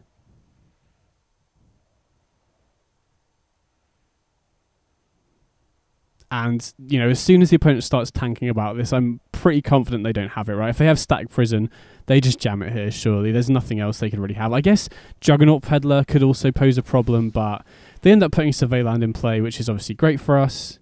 And then out of these two, I think I prefer leading on Rumble, just because there's a lot of high-impact cards that we can find off that. We only find Godfarrow's Gift, which is a little bit annoying. So then we cast the Tempest Heart here. And I can't believe my luck. We whiff off it, which is so unlucky, right? Obviously, Godfarrow's Gift wouldn't be a whiff if we had something to put in the graveyard here, but, you know, I think this is the very first time that this has happened to me, where I've got an Omniscience in play and not been able to win the same turn. You know, obviously we saw essentially 6 cards deep, and we didn't find, you know, another Rumble, another Cash Grab, another Looter, and a Atraxa. I mean, having said that, we're not on the fastest clock ever, so there's tons of top decks that we can draw that will win us the game here, right? Malevolent Rumble or Cash Grab into Fave Wishes or Atraxa or Ulamog. You know, I mean, I guess hard casting Ulamog doesn't necessarily win the game here, but if we can draw a Looter that can get it into the graveyard, it does it. You know, we've got a very, very high density of good top decks, but the clock is increasing, right? They've got Guide of Souls here. They're buffing their token here, so we're down to 13. I think there's a good chance if they have a follow-up creature here that, you know, we're dead on the backswing. We need a top deck right now. The other annoying thing here is that we can obviously put the Godfarrow's Gift in our hand as well, but we don't have a creature to discard. I mean, I guess that can be useful if we draw a Looter, right? All of our Looters are card disadvantaged, so if we draw another Tempest Heart or an Albiorix, we can use the Labyrinth to put GPG into our hand, and then we can discard that if we draw, you know, something better to use. So scary to see the opponent shock in here because, you know, that obviously means they've got something else. They have a second Ajani here, so they obviously get to flip it, and they also get a ton of Guide of Souls triggers, so basically guarantees that they're going to get another Guide of Souls trigger next turn to give one of their other creatures +2/+2. So yeah, we've basically got one draw phase, but like I said, we've got a ton of top decks that can get us out of this here. So they minus the Ajani, and we draw a Boseiju, which sucks. So, I mean, I've got to chalk this one down to bad variance. I didn't do the maths on it, but, you know, I think looking that many cards deep and not finding a way to win is pretty unfortunate, I think. So I believe already they've got lethal in play here, I think. Right, they've got, you know, we can only block one of the 2 ones. They've got 9 unblocked damage. Oh, no, maybe not, actually. But yeah, either way, they've got the Galvanic Discharge. They can activate the Ajani to give all of their cats +1/+1. And even though they have to use, you know, they don't have enough energy for a Guide of Souls activation, they can still attack in for lethal here. So this was a bit of a heartbreaker, right? I think the majority of the time we're winning on turn 2 in this situation, but got pretty unlucky. I mean, thankfully, I still think this matchup's pretty good. Even, you know, obviously being on the draw in game 3 is going to be a bit more tricky. I think when you're going second against Energy, it is a bit closer. And obviously, you know, they have some crazy fast starts with multiple Ocelot Prides and a Surgical to stop you doing your thing, then that's going to be tricky. But for the most part, I think even when you're going second, you're slightly favoured in this matchup from my experience. So, you know, just got to put that one behind me and get on to the next game. So going into game 2 here, obviously being on the play is going to be a big help for sure. Because, yeah, it's basically just a race in this matchup for the most part. And this hand we can't really keep, right? If we find a looter off Once Upon a Time, that's nice. But if we don't, we're in real trouble. And then we find another hand with no setup. So we've got to go down to 5, which is a little bit rough, especially because the opponent is likely bringing in more discard against us, which can really punish mulligans. But as long as they don't have a discard spell on turn 1, this hand looks pretty good to me, right? So we're definitely going to put back the Omniscience. And then I'm thinking which is the best option out of Omniscience and Atraxa to put back. And I think purely because we've got Godfarrow's Gift in hand, it kind of makes sense to keep Atraxa here, just in case we draw a looter, because they're kind of a package together, right? But we're basically, you know, relying on the Hedge Maze and the Rumble to get us there in the early game. I mean, the nice thing is, if we do find something nice off the Hedge Maze Surveil, then we can imprint the Godfarrow's Gift here, which is pretty nice. And we find a Woodland off the top, which is really big. So here, I think... I mean, I understand going for the Labyrinth here because it hides the shifting Woodland from the opponent and also guarantees that we can imprint because, you know, they could use a Peddler or a Thoughtseize to get rid of the GPG. But, I don't know, I kind of think it might make sense to go for the Woodland first because there's a chance that we want to discard the GPG. And then obviously we can put the GPG back in hand off the Labyrinth ability, but it's pretty mana inefficient to have to do that. So I think, looking back on it, it might actually be better to run out the Woodland first in this instance. Can't remember if it ends up mattering or not, but, you know, small sequencing things like that can definitely make a pretty big difference. But either way, you know, we've got a pretty decent start. Getting the Albiorix is nice here. And they do preemptively cast the Bowmasters, taking out the token. Yeah, I guess having the token off Rumble as well is another reason why we didn't need to imprint the Labyrinth here, really, to be honest. But, I mean, I don't think it really affects our ability to curve out here because we can still play Woodlands and then activate the Labyrinth to put the GPG back in hand and then just loot with the Albiorix to set up the graveyard for next turn, right? We can... which would guarantee getting both GPG and Ulamog together. So this is another spot where I feel pretty confident, but obviously if the opponent has something like a Surgical here, that could be an issue, right? Their clock isn't massively fast yet. And they do have the Peddler here, so obviously we want to use the Albiorix in response because, well, we want to put the GPG in hand first, then use the Albiorix. Now, this will give them 2 Bowmasters triggers, but thankfully, since we're doing it during their turn, the Bowmasters won't be able to attack until the following turn. And here, I think it makes sense to pitch the Atraxa as well, because we just want to set up cards in hand, right? We don't have Show and Tell, and even if we did, we'd be losing it to the Juggernaut Peddler. So I think it makes sense putting the Atraxa in the yard here, because even if they use Surgical to get rid of the GPG, if we draw our 5th land, we can potentially fire up Woodland as an Atraxa, which is really good at stabilizing. It's really good at closing games out when the opponent's already down to 12. Obviously, they're going to be getting life back off the Ocelot Pride, but, you know, firing up Woodland as a copy of a creature when you have 5 mana is definitely something that comes up in games, especially against Mardu, where they really struggle to attack past a 7/7 lifelinker. And also, you know, obviously the previous Mardu player did keep in Swords to Plowshares against us, but I imagine most players, if they're running it at all, aren't going to be running it in very high numbers post-sideboard, although again, they do need to have some answers for Atraxa. Although most of the time I imagine they prefer it to be Static Prison because that is better against both Show and Tell and also doesn't gain us 7 life back. So opponent in the tank here about whether to go for the Tempest Heart or Once Upon a Time. Ends up going for the Tempest Heart, which I think makes more sense. It's definitely the more impactful of the two when it doesn't cost 0 mana. And then the opponent does have another Ocelot Pride, so they are going to be getting a ton of tokens here. So I think at this point, we're basically in a situation where we have to hope that they don't have Surgical Extraction here. But if they don't, being at 13 means that I think we should be good enough to just win off the back of Ulamog. There have been some situations in the past where the opponent goes Ocelot on 1, Ocelot on 2, where they just have way too big a board and apply too much pressure early on for Ulamog to actually get there. But I feel at this point, right, they have to sacrifice the majority of their board plus some number of lands, because they need to block the Ulamog to stay alive, but they obviously want to keep the Ocelot Prides alive because that's producing tokens every single turn. So thankfully they didn't have the Surgical here, but you know, if they had Surgical, it would have likely been in place of one of their proactive cards. So yeah, not sure, but either way, I think we're in a pretty good spot now. I'd be very surprised if we ended up losing from this position.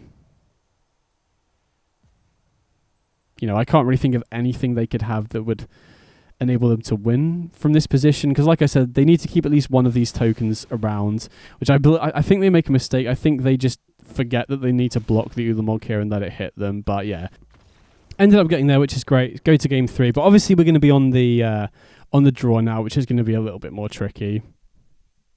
But yeah, no changes to sideboarding again. Just want that 4th Boseiju for Static Prison, Pithing Needle, Disruptor Flute, and Unlicensed Hearse if they're running that.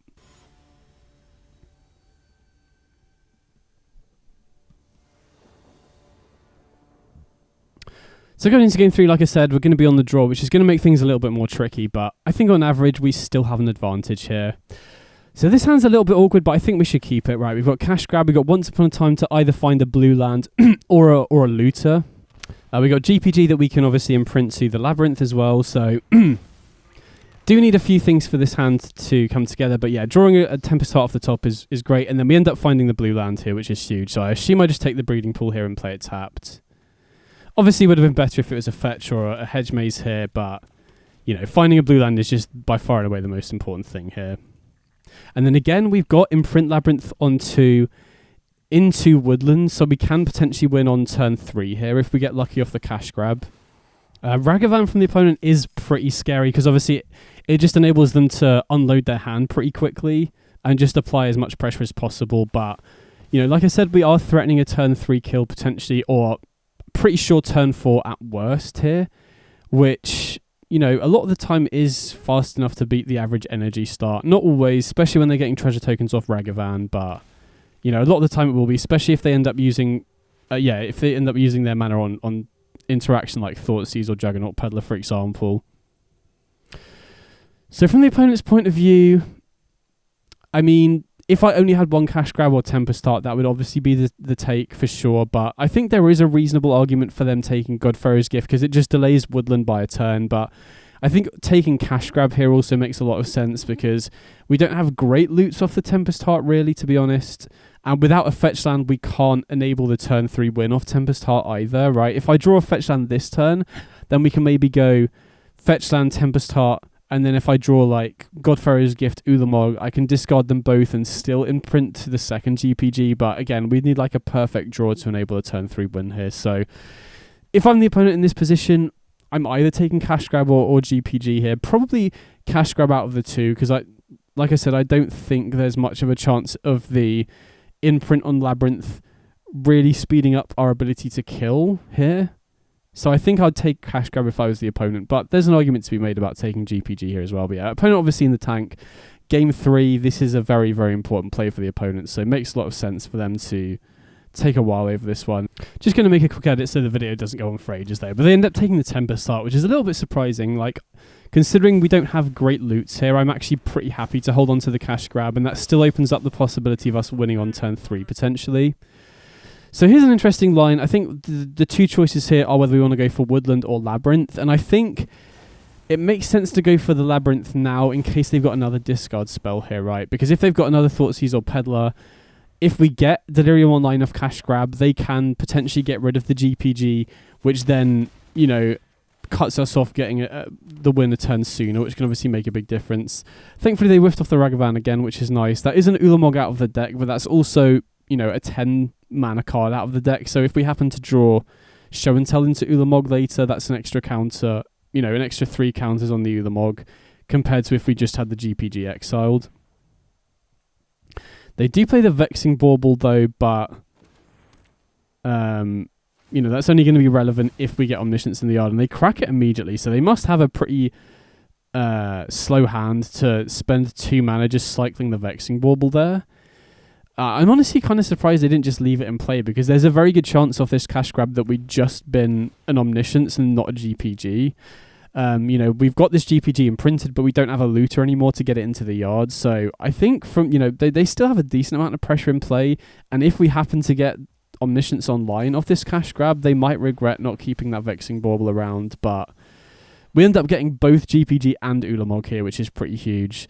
There's an argument to leaving all three in here, which, looking back on it, I don't hate, actually, because we don't really have anything to do with this Atraxa. I was going to say, unless we draw Show and Tell, which we do end up doing here, but I think with the information we had at the time, you know, if we keep Atraxa in the yard, it plays around Swords to Plowshares on the Ulamog, right? If they Swords the Ulamog, then we still have Atraxa in the yard to be able to get with the GPG the following turn. So it's a consideration, but obviously having the Atraxa in hand does really work well with Show and Tell, so it's pretty close, but we ended up getting there, which is sick.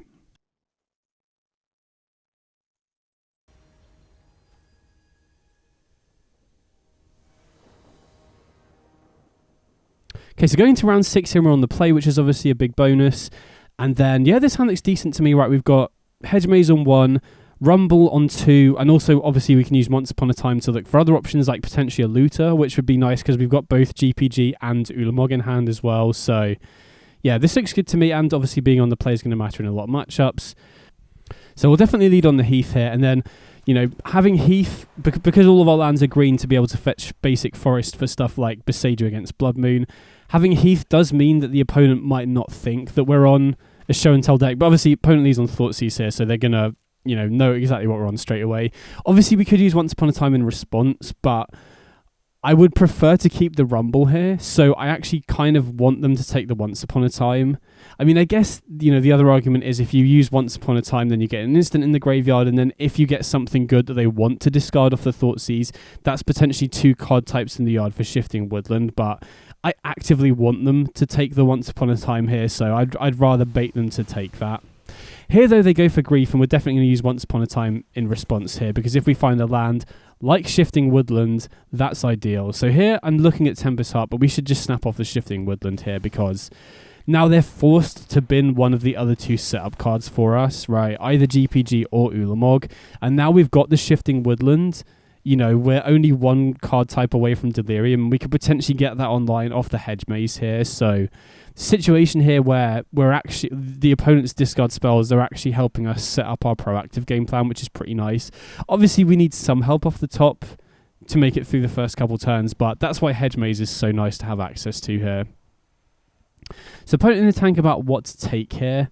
I guess it is a pretty tricky decision for them because, you know, they probably don't really want to be discarding either of these to the yard when we've just picked up a Shifting Woodland, but I think Ulamog does make sense because actually, I don't know. I guess if we draw Show and Tell, they already have a card in exile from Grief. Oh, speaking of which, okay. Okay, so because of Show and Tell, they probably should have discarded the GPG instead, because now we have the potential line of just going Show and Tell on turn 3 into GPG. We already have Ulamog in the yard, and then we can just get it back straight away. I can't remember what they have in exile, because obviously I'm adding commentary to this post-match, so that would obviously be something that I'd check if they'd got rid of the GPG. They do have another Thoughtseize, though, which is pretty unfortunate. Now they can get rid of the Show and Tell, which, you know, that would have obviously been a very good line for us. But we do draw a Hedge Maze off the top. It would have been much better if we'd drawn a looter here for sure. So Ugin's Labyrinth, we don't want that. We basically just want something that we can use to pitch this GPG into the yard, or something like an Omniscience. So opponent does have Necropotence here, which is a bit annoying. Now we do have the Besaidu, but I think using Besaidu on Necropotence is just, you know, it's kind of a lost cause, right? The opponent already gets the card advantage off it, and they can fire it off in response as well. And I actually think with what we've got set up at the moment, it could work in our favour, because they obviously think at the moment, okay, the opponent's not applying any pressure whatsoever. They're playing a full-on combo deck. I can just activate Necropotence a ton of times here. But if they go too low, we already have 5 lands in hand. We can potentially just play the 5th land, fire up the Shifting Woodland, and attack them for 7 off this Ulamog, right? So I think that's my plan at the moment. And yeah, that Thoughtseize into Necropotence has gone from me being very confident about this game to me basically needing the opponent to be too careless with the Necropotence, which I think they've kind of already done a little bit, right? Them using Thoughtseize plus the Necro means they're already down to 9. So we draw an Atraxa here, which, you know, obviously isn't great. Doesn't really do too much here at all, right? If we show and tell, we're going to be putting the GPG into play. So if we draw a looting effect, though, being able to put both GPG and Atraxa in the yard could be useful. But yeah, that wasn't a very good top deck for sure. And again, you know, we could have used Boseiju, but I think at this point, it's very important to hold on to it so that we can fire up Shifting Woodland as a creature. So that's my game plan at the moment, and the fact they discarded 2 Elenders is a little bit concerning. Makes me think they might have Sorin Elender, in which case the Woodland game plan might not get there, right? But that could also just be a sign they don't have Sorin in hand. So they end up hard casting Grief here, so this kind of puts them in a difficult position where if they pitch the GPG, we can just use Woodland with GPG, get back Ulamog and attack, make them sack everything. But now we can also just play Boseiju, fire up the Woodland as an Atraxa, attack them down to 1, and then they can't activate Necro, they can't draw any cards, they can't crack a fetch land, they can't use Thoughtseize. And so the opponent's discard actually works in our favour. This is kind of the reason why I was so keen to play Woodland, because it turns the scam matchups completely on their head in a lot of ways. So yeah, if the best play the opponent had last time was just hardcast Grief, I'm pretty confident in this spot that if they had something better, especially another way to gain life, that they would have done it. I mean, I guess the only thing I can think of is if they had a March of Otherworldly Light, you know, they could potentially cast that for a bunch on their Grief and then activate Necro to draw cards, but they also need an out to me just attacking with Woodland again. And this is an interesting draw again. You know, say they are reliant on the March, say they do have that in hand and they're planning to March the Atraxa. Here with the Labyrinth draw, we can actually go Labyrinth, Imprint, and then hardcast God Pharaoh's Gift, which then leaves us much less vulnerable to interaction. Because, right, last time they were completely tapped out, so if they had something like a Swords to Plowshares, for example, there's nothing they could really do to stop that attack. Whereas me firing up the Shifting Woodland and having the Atraxa or the Ulamog, well, in this situation, it would definitely be Atraxa that we would go for, or maybe not because of the removal spell. If we just fire up Woodland as an Ulamog, they can just chump block with the Grief.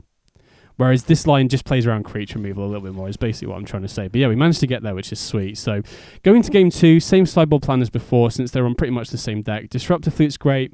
We want the 4th Boseiju. Can cut the cash grab, go down to 1 Albiorix, and then just trim an Atraxa. And again, not only do we want to keep in, you know, 9 setup cards, because I think 8, even with Once Upon a Time, is a little bit too low, like I said in the previous matchup. But you also kind of don't want to keep hands that have Ulamog or Atraxa in your opener if you can avoid it, because 2 of the lines that just basically lose you the game on the spot is if they go Evoke Grief, discard the Ulamog, and then reanimate it, because they obviously have to exile a card to Grief. And if that's something like a Shieldred or something expensive, that the Ulamog will enter play with 2 or 3 counters on it, or 4 if it was a Shieldred, and then they can just start attacking and closing the game out. And then similarly, if they Grief Atraxa, like we've got in the hands here, and then reanimate it, doesn't win them the game as quickly, but it's still super hard to recover from. But having said that, I don't think, that is their high roll. When you've got hands like this where you have show and tell, I think you do need to keep the Atraxa. It's just if you have Atraxa or Ulamog and no immediate use for it, it's usually better to mulligan those sorts of hands. But again, it's hard to say though, because you can't always play around their high rolls. They're not going to have that a lot of the time, so tricky to say. I think it's more on a case-by-case basis. By the way, other than that, this hand's pretty good, right? We get to Surveil on turn 1 with Hedge Maze. We get a second Disruptor Flute on top. I'm happy to see that. And then we can pass with both Disruptor Flute and Albiorix up. So regardless of what we do here, we don't have to worry about not using our mana, which is nice. So they do go for the Sorin. And this was a really interesting sequence here where they go for Sorin, and we can obviously go for Show and Tell here, but I think I avoid going for it, because for them to play Sorin, they must have a Saint Elender in hand. And Elender, they can go Elender and then use their, I think it's called Divine Smite or something, whatever the disenchant effect is, to destroy the Disruptor Flute, which then enables them to start using the Sorin activation. One other line I was heavily considering here is if you go Show and Tell into Omniscience, and the opponent puts a Saint Elender into play. In response to the Elender trigger, you can cast Disruptive Flute or dig towards Disruptive Flute with instant speed looting effects, naming the disenchant that they get off it, which then prevents them from casting it. But unfortunately, in this specific instance, the opponent has 3 mana available, so even if we go for that line and we Disruptive Flute the disenchant effect, they can still cast it and they can just pay the 3 extra mana. So unfortunately, that line doesn't work in this scenario. But basically, what we're trying to do here is set the graveyard up. Again, I could see an argument to maybe just jamming Show and Tell into Atraxa to refuel our hand, but I feel like if we don't get a good Atraxa hit, then Saint Elender can snowball the game pretty quickly. But again, this line opens us up to stuff like Surgical a little bit more, so I'm still not 100% sure. Definitely let me know in the comments what you would have done in this game, because I remember this was a really tricky one to navigate, where there were multiple powerful lines, but in a lot of those lines there was counterplay they could have that I could lose to, right? It felt like I was in a commanding position, but each line can get punished in a particular way. And in this spot, it was pretty obvious to me that the opponent did have a Saint Elender in hand, so I'd rather, much strand them with it. So here we could obviously hold the Disruptive Flute to try and cast in response to Necropotence, for example, but I think it's better while we've got the mana here, just get it down so that we can potentially activate Shifting Woodland without needing to worry about holding up the Disruptive Flute. And then we can crack the food token here as well. And then we draw Tempest Heart. So if we hadn't drawn Tempest Heart, I think our best line is just jam Show and Tell into Atraxa. Again, it lets them put Saint Elender into play, but it's much, much better than not doing much else. With Omniscience in the graveyard, my game plan here, though, is to just try and get Delirium online. We've already got creatures in hand, so we can get the 4th card type in. And I guess the advantage of doing this main phase is if we draw something like a Malevolent Rumble, we can cast it the same turn. But I don't know, I could have seen an argument to maybe going land, hardcast the Albiorix, and then Tempest Heart during the opponent's end step to set up to go for Woodland. And then they wouldn't necessarily know that we have Delirium online. Well, I guess it doesn't really matter. If they have Surgical, they have an answer for it anyway, but either way, we still cast the Albiorix here as a 4/4. And then next turn, we can go for the Shifting Woodland. If they have Surgical, then it's a little bit sketchy because they're also attacking us with this Troll every single turn. And we could have obviously gone Show and Tell into Atraxa a lot earlier and refueled our hand. So again, I'm not sure how much I was overthinking it, right? But I was just thinking, like I said, we know they must have a Saint Elender or Vein Ripper in hand. And if we don't get a good hit off Atraxa, that can start applying pressure against us very quickly, especially if they do go Elender, disenchant the Disruptive Flute, and then they can start using the Sorin Plus ability. Although having said that, if they do use the Sorin Plus ability, the best they can do is give Elender Death Touch, right? Or I guess they can just give Elender Death Touch and then we can just block with the Atraxa. So thinking about it, I might have got too lost in the sauce this game, and I'm probably supposed to just jam the Show and Tell, get the Atraxa down. Because it looks like they do have the Surgical here, which does delay our game plan. So yeah, looking back on it now, I think it might have been better to just jam the Show and Tell, get Atraxa down. But it's hard to say, because if they have a removal spell for the Atraxa, like a Swords to Plowshares, then they can just start clocking us really, really quickly. So yeah, looking back on it now, I think it probably was a bit of a misplay to not jam Show and Tell, not just because they did end up having the Surgical, but also because, I think we probably could have just traded in most situations. And looking back on it now, I also think I probably made a misplay going face there, potentially, because I don't think we're just naturally racing this Troll. And if they do hardcast the Saint Elender, they're not too far away the manner of just being able to hardcast it. They could go Elender, use the disenchant, get Sorin back online, and then start using that. So maybe it's better for us to attack the Sorin down to just shut that line off. Yeah, it's an interesting game for sure. Definitely let me know in the comments whether you think it would have been better to just jam the Show and Tell there and just hope they don't have a removal spell for the Atraxa, try and trade the Atraxa for the Saint Elender, or if it's better to go the line I took, just slow roll it a little bit, try and set up the Shifting Woodland line or not. So now they've Surgicaled, they obviously know what we've got in hand. They can see we've got Show and Tell double Atraxa.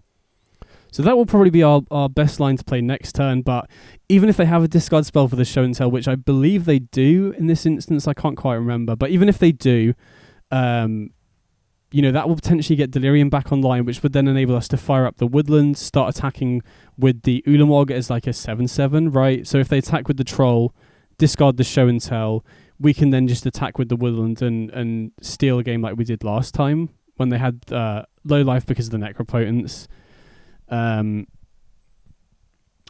yeah, very interesting game for sure. So opponent in the tank here. I think, like I said, they either have a Thoughtseize or a Grief here from what I can remember. Can't remember which one. Okay, yeah, no, it was a Grief, which is a bit annoying because if they do take the show and tell here and that does get Delirium back online, which I think it does.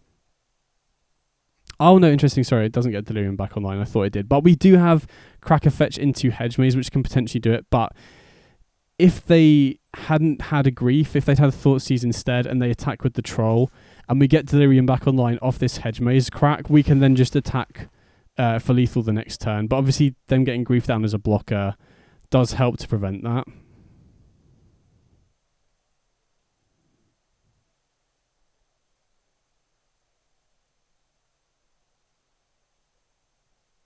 So yeah, looking back on this now, I do think on balance, it probably was better to just jam the show and tell very early on in the game. Because I think it's fairly unlikely they keep in removal for Atraxa. But yeah, again, it's hard to say. You know, I think it also kind of makes sense to just go for the Woodland line instead if you're just worried about St. Elenda snowballing the game. So go to upkeep here and the opponent has a stop. So this is almost certainly going to be Ephemerate on the Grief to try and hit whatever we draw in the draw step. And hitting Once Upon a Time here is actually pretty sick, because if we hit a land off the Once Upon a Time, which we do, we get Delirium back online because we put an instant in the yard. Then Grief isn't a May ability, right? They have to do it, so they have to pitch the Atraxa into the graveyard here.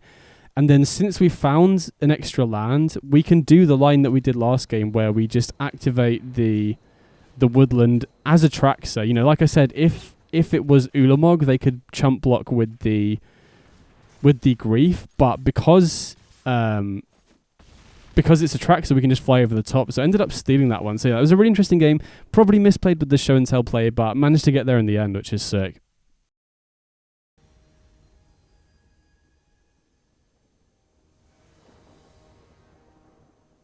Okay, so going to round 7 and we're going second here. And this first hand, one land with Hedge Maze, maybe you could consider on the draw if you had a really solid game plan, but we don't have show and tell, we don't have a Woodland, so I think this is probably a mull. But I could see, you know, it's borderline. Then that second one, only having a Besieger as the only land is kind of rough. So we've got to go down to 5, which is pretty annoying, but we do have, you know, turn 1 Heath into Hedge Maze, and we have Shifting Woodland already, plus some decent setup cards. So I think this is a pretty reasonable start. You know, this can potentially lead us to a turn 4 kill, or potentially a turn 3 kill, depending on what we draw here.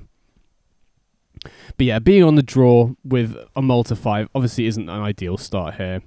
So opponent leads on Undercity Sewers with no Lurrus, so I have to assume again that we're probably against show and tell here. I don't think there's really any blue-black control variants that aren't running Lurrus right now. So opponent on the Surveil, we're obviously going to go just Windswept Heath on turn 1. And again, you know, the opponent doesn't know what we're on. And Windswept Heath, the nice thing about it is that it doesn't give away what we're on, right? There's a good chance the opponent might think that we're on some Omnath deck, for example. I don't know what other decks are really running Heath right now. You know, not a massive deal, but it's a small advantage. It might change how they sequence in the early few turns. You know, you can see my opponent mousing over the Heath there. But yeah, either way, obviously we're going to definitely go for Hedge Maze, and then Once Upon a Time into likely Cash Grab, because we don't have great stuff to loot, but obviously it depends what we find off the Once Upon a Time. So we're still not 100% sure what build the opponent's on. I mean, again, I assume we're against show and tell, but we're not sure if we're against the Sultai variant or the new kind of 4-color variant with Mana Drain. I guess it's not really a 4-color variant. They run white lands to be able to hardcast the Atraxa off Mana Drain mana. So here with double Once Upon a Time, there's no point in firing it off in response. I'd rather, you know, give the opponent as little information as possible. Because even if they take one of the Once Upon a Times, we can still cast the other one for free. So the opponent takes Cash Grab, which I think is definitely the correct pick there. You know, Tempest Heart, like I said, is definitely worse when we don't have great stuff to loot in hand, but we do already have 2 types in the graveyard for Delirium, which is nice. So we get the Surveil off the Hedge Maze here, and I don't think... Obviously, we do want another land, but we really want untapped lands in the next few turns, and I'm pretty confident that we'll be able to find some off Once Upon a Time here. We've got pretty good odds. So we find Labyrinth, Boseiju. We've already got Woodland, so I think I like going for Boseiju here. Again, you know, I'm pretty confident seeing Undercity Sewers and No Lurist that we're up against a Show and Tell deck. And even though it is kind of risky going for the Rumble here because... you know, it does open us up to just losing 2 Show and Tell into Omniscience next turn. I think the upside of running Rumble in this matchup is that the opponent likely doesn't have any creature removal, and so here, if they don't have the win next turn, we can just go for Woodland, and there's not really too many cards in the main deck the opponent can have to stop that. And that was a sick Rumble. We obviously got Delirium online, we've got 6 card types in the yard, so next turn, and we've obviously got the lands to play as well, so next turn we can just go Boseiju, fire it up, get Omniscience in play, and then, you know, Once Upon a Time double Tempest Heart should be enough to find a way to win in the vast majority of situations. Obviously, after that situation against the Mardu deck, I'm not 100% certain. Obviously, you know, if we keep finding lands off the Tempest Hearts and stuff, then, you know, that's kind of rough. But, you know, Once Upon a Time can find a Traxxas, which gets us there straight away. You can find Fae of Wishes, which can get us there straight away. You know, if we loot Ulamogs into the graveyard, then GPG off the top is a win as well. So... you know, odds are that we should be winning assuming the opponent doesn't have Show and Tell into Omniscience here, which they've only used the Surveil land so far. You know, they would need to get relatively lucky to have it straight away. Although they do have Brainstorm here, which is obviously a good way to dig towards their combo as well. So yeah, in this spot, we're just hoping they don't have Show and Tell into Omniscience. Show and Tell into a Traxxas, we don't really care about. You know, there's very little chance that they're running Surgical in the main deck.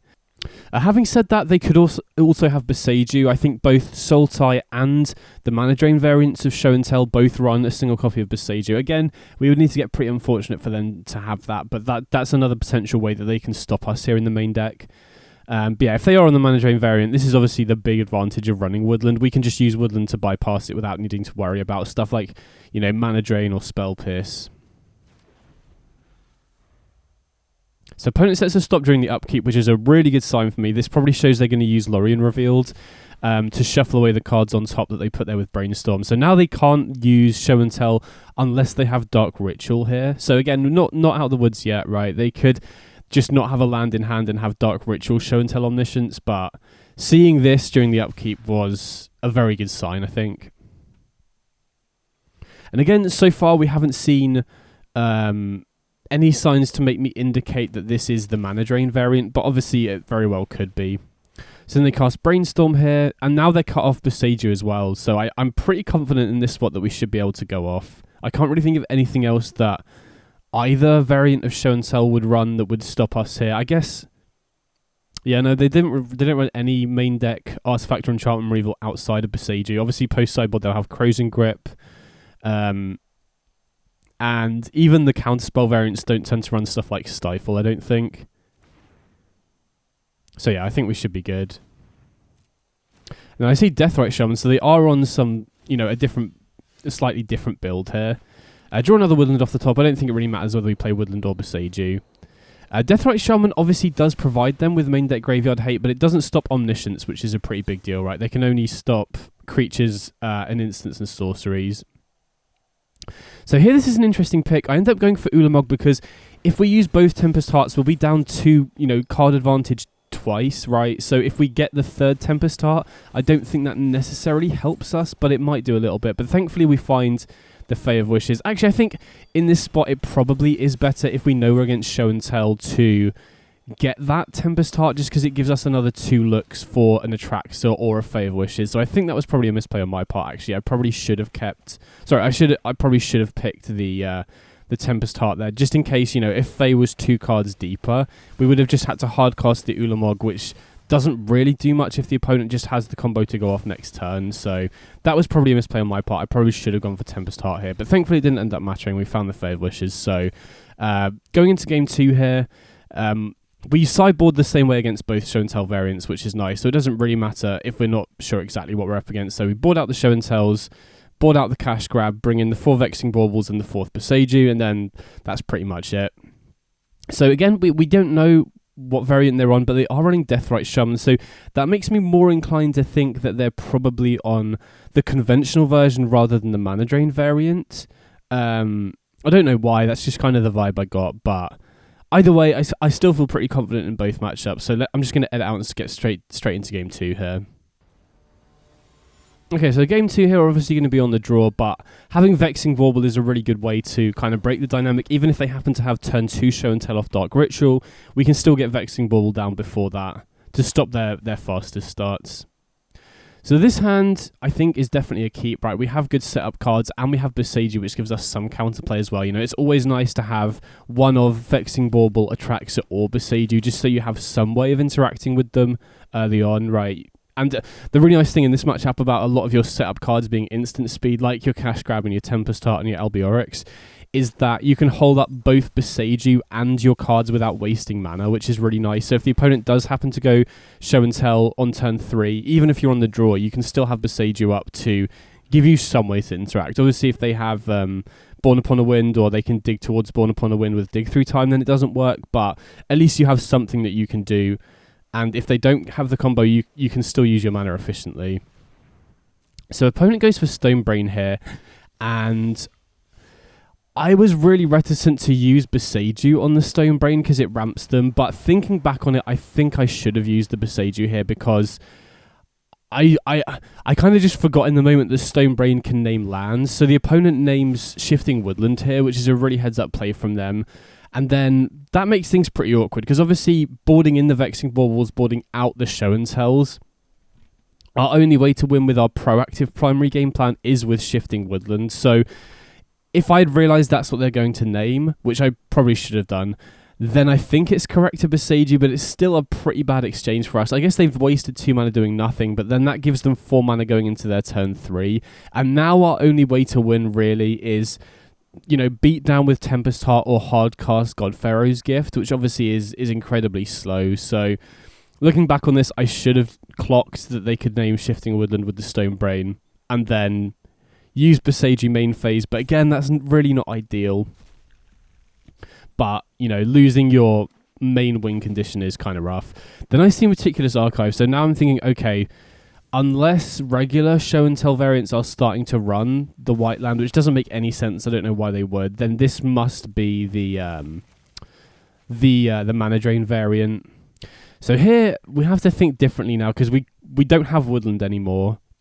So we can't really set up the graveyard for any shenanigans. I mean, I guess, like I said, if we use Rumble, we can maybe ramp into Godpharaoh's Gift. We still have Ugin's Labyrinth as well as a way to potentially ramp.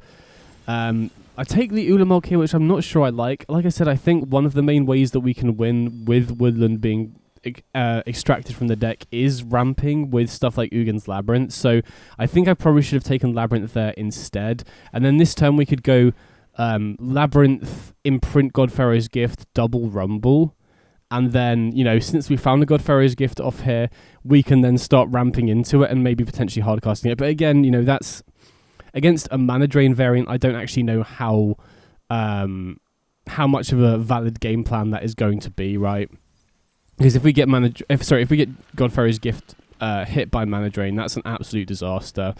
So the other thing is that, you know, they also can't win without Show and Tell. Obviously, if they Mana Drain and then hardcast the track, so that's the way that they can win. But the other nice thing about this matchup dynamic is they kind of have to Show and Tell to go off. So if we can get into a position where we can punish them for doing that, you know, by putting our Omniscience or GPG into play off Show and Tell and then answering theirs, then that could be a potential line for us to win without the Woodland as well. So I think if they weren't on the Mana Drain variant and they were just on regular Show and Tell, then getting Labyrinth, imprinting it, and, you know, trying to ramp into a hardcast Godpharaoh's Gift is a pretty decent line. But since I'm fairly confident now that they're on Mana Drain, I don't really think that's a viable way to win. Especially because I think post-sideboard they're likely to have more counter spells as well. Like I wouldn't be surprised at all if they're running Spell Pierce, for example, as well, and, you know, ramping into something like a Godpharaoh's Gift. Yeah, we see Mana Drain there. But yeah, ramping into something like a Godpharaoh's Gift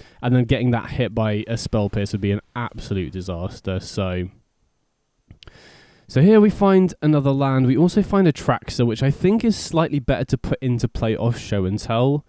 because it enables us to dig for Boseiju, which gives us some counterplay. So I think that's what I take here, and I think I like that with the Hedge Maze in hand. If I didn't have another land here, then I don't know if I like that line, but since we already have a land to play for the turn, I think getting a Traxor in hand gives us some counterplay to show and tell here. But yeah, we're in a pretty rough position. I think had I clocked that they can take Shifting Woodland off the Stone Brain, and I'd use Boseiju on it, then we'd be in a much better position. We'd still have our primary game plan online.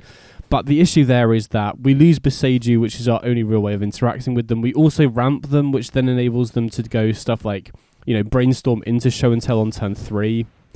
And they have Mana Drain into a Traxor. Again, I don't really think there's too much that we can do, right? We have to cast our spells, and they, if they have Mana Drain, they have it. So we're in a really rough position here. I think if we still had Woodland in the deck, we can definitely still win, but letting them get that Stone Brain off was definitely a mistake on my part. And we do also see Spell Pierce, so that's good to know going into Game 3 that that's a card we need to be at least aware of. I don't know how many copies they're likely to run. Most likely only 1 or 2, but still, nice to know about. And now the tricky thing is we lose the ability to win off their Show and Tells now. So I think we're basically lost at this point. I think I just go through the motions. Obviously, in a qualifier, you don't want to concede too early because, these sorts of games, you can potentially win if the opponent makes a mistake. Like if they jam out a Show and Tell for no reason and allow us to get a Traxor into play, that could allow us to win. But, we basically lose this game and nothing too interesting happens for the rest of it. It's basically me just trying to dig towards a way out. So I'm just going to skip straight over to Game 3. Okay, so moving into Game 3 here, we're obviously going to be on the play, and now we know exactly what the opponent's on. We've seen a lot of their deck. We know they're on Mana Drain variant, we know they're on Deathrite Shaman, and we know about Stone Brain as well, which is useful to know. Again, I very much doubt they're running that as more than like a 1 or 2 of max, so hopefully they don't have it immediately, but being on the play and knowing exactly what we need to play around is going to give us a big advantage going into Game 3 here. And this hand looks good, right? We've got Hedge Maze on 1 into Rumble on 2. Bit annoying having GPG and Omniscience in hand without a looter, but obviously Rumble can find us an Albiorix or a the other looter. So opponent leads on Undercity Sewers, which is nice. It means we don't have to worry about Spell Pierce going into Rumble here, which is really big.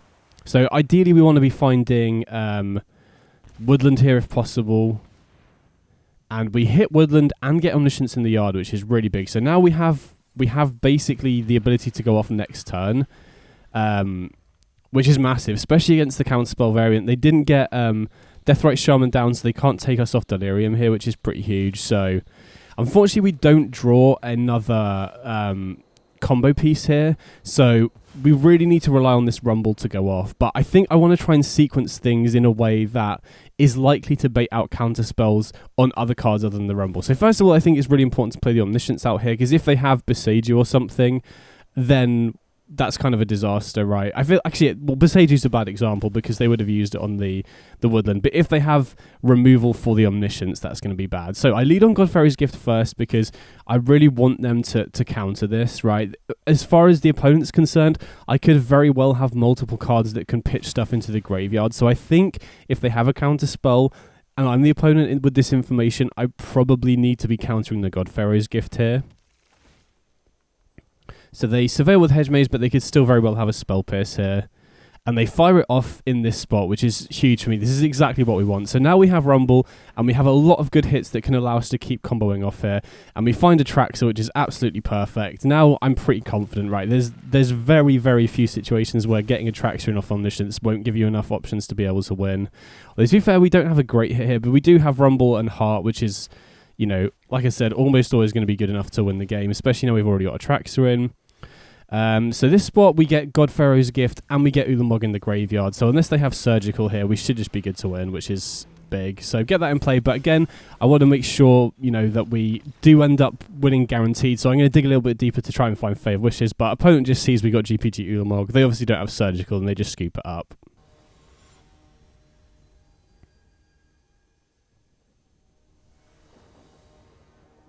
Okay, so we're going second here.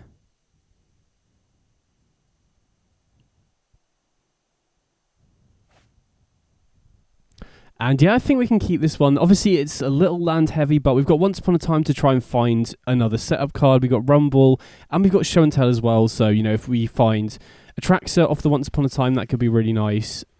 And then obviously with the Rumble on turn 2, if we find GPG and put Ulamog in the yard, that can allow us to win off Show and Tell. And obviously if we bin an Omniscience, if we put an Omniscience in hand off the Malevolent Rumble, that can allow us to win off Show and Tell as well. Plus we've got the Woodland as well, so a little bit land heavy, but I like the start. And then we draw an Omniscience off the top, which is really sick. So now we have a solid turn 3 line to go for. So it looks like we're against the white-black Sorin scam deck again, which is, you know, obviously the main thing we need to be wary of with Show and Tell in hand here is Saint Elender, because they can go Saint Elender, put the Disenchant in hand, and then kill Omniscience in response, which would be pretty difficult to, you know, obviously that's a blowout if we don't have a way to stop that. And game 1, we don't really have a way to stop that. Post-sideboard, we do have Disruptor Flute, which we can dig for with a number of cards, and we can also cast it in response to the Elender trigger, naming the Disenchant to then stop them casting it for free. So turn 2 Ring from the opponent is obviously a pretty good start, but again, it's not something we're too concerned about. I think I'd be much more worried if they went Sorin into Elender and was starting to apply a lot of pressure straight away. So Tempest Heart is an interesting card here. I do think it's good with Omniscience to be able to go off, but I think we also want to get more card types in the yard for Delirium, and obviously Surveilling allows us to see an extra card deep with Once Upon a Time here, which is pretty nice. So we're going to go for Once Upon a Time because we're going to cast Rumble this turn. And we find Fae of Wishes, which is really nice. That enables us to win off Omniscience if we do get that into play, either off Show and Tell or off the Shifting Woodlands. So I'm going to hold on to the Shifting Woodlands here, just to try and conceal information, right? If we go for Rumble, we can potentially set up the yard to be able to go off with Woodland next turn, so not revealing it straight away I think is definitely a bonus for us. So here we get Ulamog into the yard, which is nice, obviously, and then I think we want Atraxa in hand here, right? This gives us a safer card to put in off Show and Tell if we are worried about Elender, and also just gives us another way to win off Omniscience if we go for that line as well. Although we've already got Fae of Wishes in hand, so that shouldn't really matter too much. But the opponent having Ring here is a bit of a concern for Show and Tell, because it makes it much more likely that they're going to be able to dig towards a Saint Elender here. That's my main concern, right? We don't have enough in the yard set up to be able to win with Woodland, even with this token here, right? If we had a GPG or an Omniscience in the yard, then that would be perfect. That would be ideal, but we don't have that, so we can't really go for it. So opponent has Grief, and they pitch an Emperor of Bones, so that's kind of an interesting tech. That's not a card that I see that commonly in these Sorin scam decks, so that's something to be aware of. They're obviously on a bit more of a Reanimator sub-theme. Not that that really changes how we approach the matchup, unless they're running something like an Ulamog, which I'd be surprised, because there isn't really much other synergy with that, but they end up taking Atraxa here, so my two thoughts are they've either got Ephemerate or another discard spell to not take Show and Tell, or they've got Reanimate for the Atraxa, which, considering they're already mousing over my graveyard, was, you know, kind of a giveaway that that's probably what they have here. They can Reanimate the Atraxa, which, you know, from the lists I've seen of these Sorin Scam lists, they're very likely to find, you know, another Grief, a Thoughtseize, or a Juggernaut Peddler here to be able to take the second Show and Tell if they don't already have another one in hand. So pretty good line from the opponent here, but, you know, we've still got ways to win.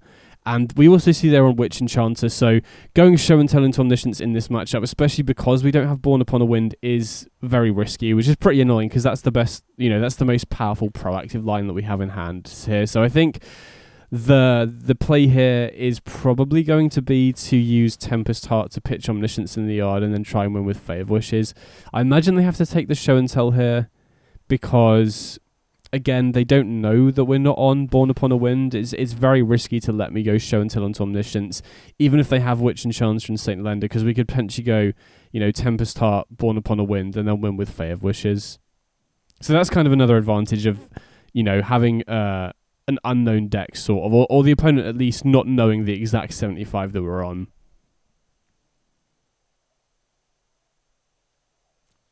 So opponent looks like they're going to pass with a mana spare. They end up going for Swords on the token, which is, you know, that's fine. Kind of makes sense, but we don't have to worry about that because we don't have a way to go off here anyway, right? So here I'm just going to play the Catacombs, and then just going to use the Tempest Heart to loot Omniscience into the yard, and then hopefully go off with the Woodland next turn. Opponent does have the One Ring. They're getting a lot of card advantage here, but I don't know if they're going to have a really good way to stop this. I mean, obviously they have Grief in hand, so they can take the Fae of Wishes. They can take the Tempest Heart with another discard spell. So I guess their game plan is probably here going to be get rid of everything other than the Omniscience and try and just strand us with no cards in hand to be able to go off with, which is, that's reasonable. But we could also find GPG off the Tempest Heart, which would enable us to kind of win here. So this is a pretty interesting spot, whether it is best to loot first with the Tempest Heart or crack the fetch for a Hedge Maze first. Cracking for a Hedge Maze is better if we want to try and dig towards a GPG, right? If we're worried that we're not going to have a card to go off with Omniscience, surveilling first then increases our chances of being able to dig towards GPG to be able to go off uncontested next turn. But if we are worried about multiple discard spells that are going to strip our hand, it also kind of makes sense to wait on the Hedge Maze until we know what we're going to have left in our hand, and then we can try and surveil towards a card like an Atraxa or something like that, like a Malevolent Rumble, to be able to combo off next turn. So I think it's pretty close, very interesting. Let me know in the comments which line you think was slightly better here, because I think in the moment I was thinking Hedge Maze to try and surveil towards a card to go off with Omniscience is better, but I think there's still an element of variance to that. Maybe it's best to try and dig towards a Godfarrow's Gift first, but I don't know, on reflection I think it's probably best to surveil now, just because the chances of finding a GPG aren't massively high in this spot. So we do find a Tempest Heart on top. Obviously that's not, we're basically trying to find a card like an Atraxa or a GPG here. We just need to find something to continue comboing off, and then unfortunately we don't. So again, I think that was probably bad variance. I do think on reflection it's best to wait to crack the Hedge Maze, try and find a card on top. And we did have a lot of good hits there that would have potentially won us the game, so a little bit unlucky there. And that was kind of unfortunate, because if we do find a card there, that is literally the difference between winning or losing. If we find a GPG, if we find an Atraxa, if we find a Malevolent Rumble or a Cash Grab, that could, dig towards another card to keep going, like an Atraxa or a GPG. So a little bit unfortunate there. But yeah, sideboard plan's still going to be the same here, right? We definitely want the Disruptor Flutes because they're great against Necropotent, Sorin, and the One Ring, which they're obviously running. We saw that last game.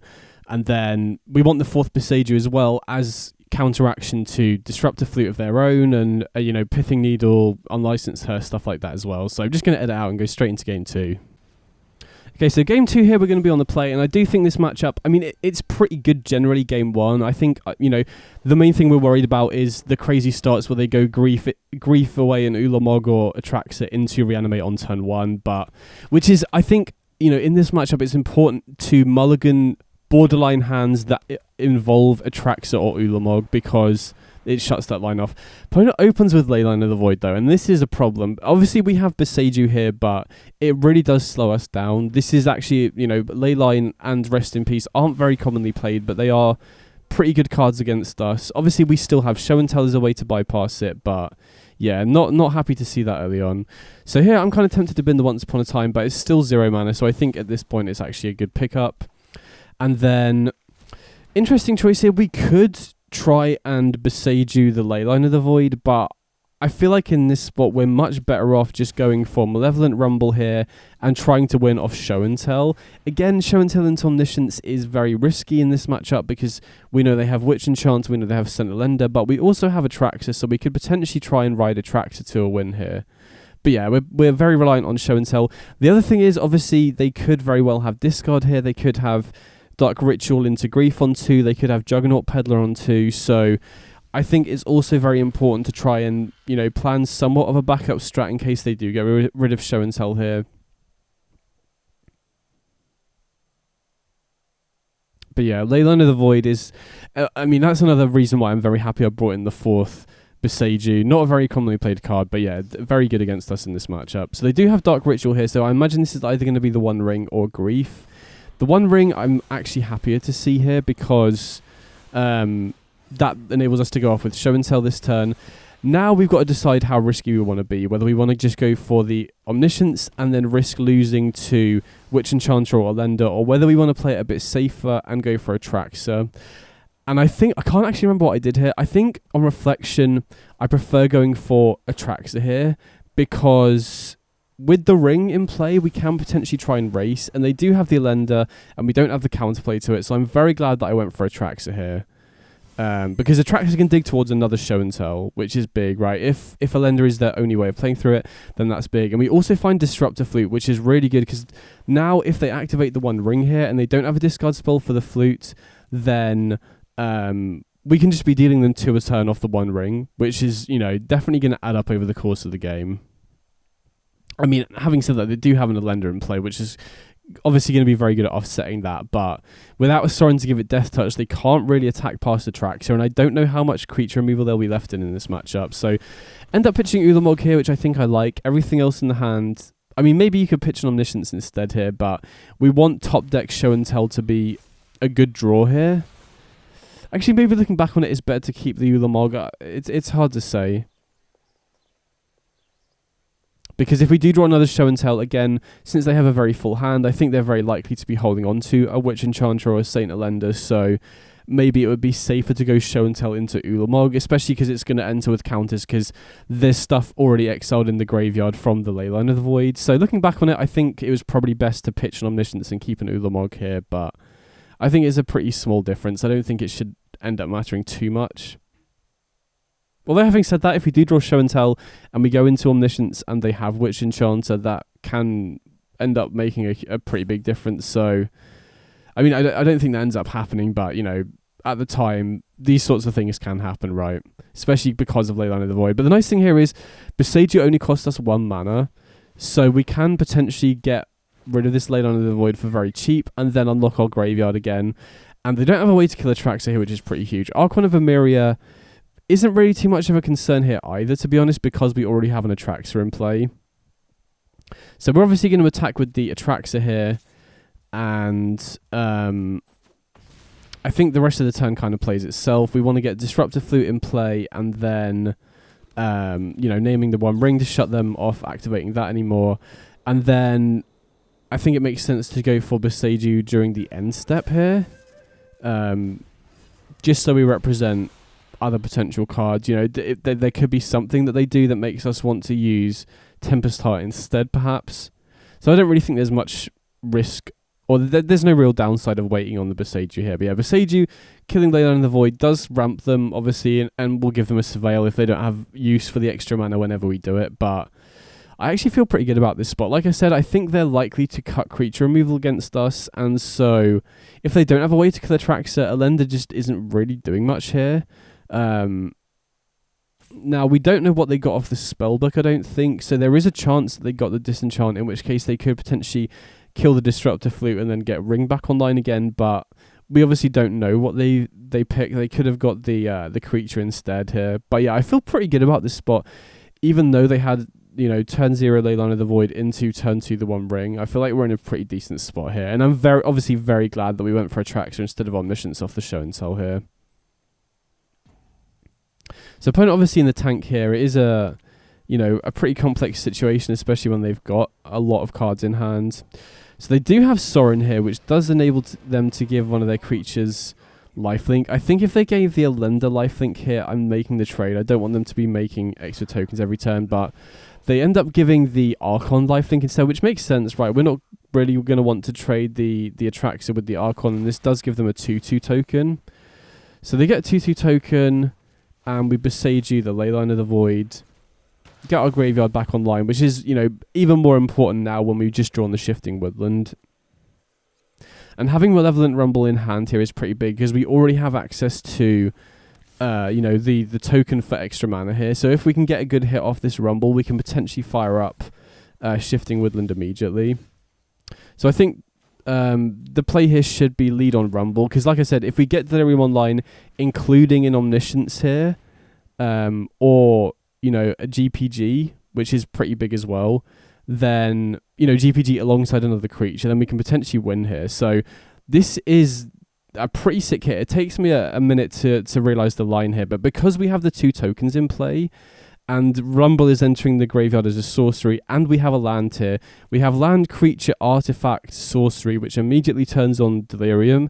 So as long as we pick up a land here, we can actually go play a woodland, fire it up via the 2 Eldrazi token mana that we've got here, and then GPG, make a 4/4 copy of Fey with flying, attack the opponent for 11, and then if they don't have a way to gain life at instant speed, they can they just die to the ring trigger during the upkeep. So obviously, again, that was a very good rumble hit to be able to set this up, but I still think we're in a good position regardless, right? This just enables us to win a turn or two earlier than we would have done otherwise. So puts them down to 1, and I don't think they do have any ways to gain life at instant speed. So end up getting that game 2, which, you know, a lot of games against turn 0 leyline into turn 2 ring is going to be a struggle with this deck, but this is kind of the advantage of having both Show and Tell and Woodland. It's pretty difficult to be able to beat both of them at the same time. And then again, we saw there that the opponent had Archon of Emeria, but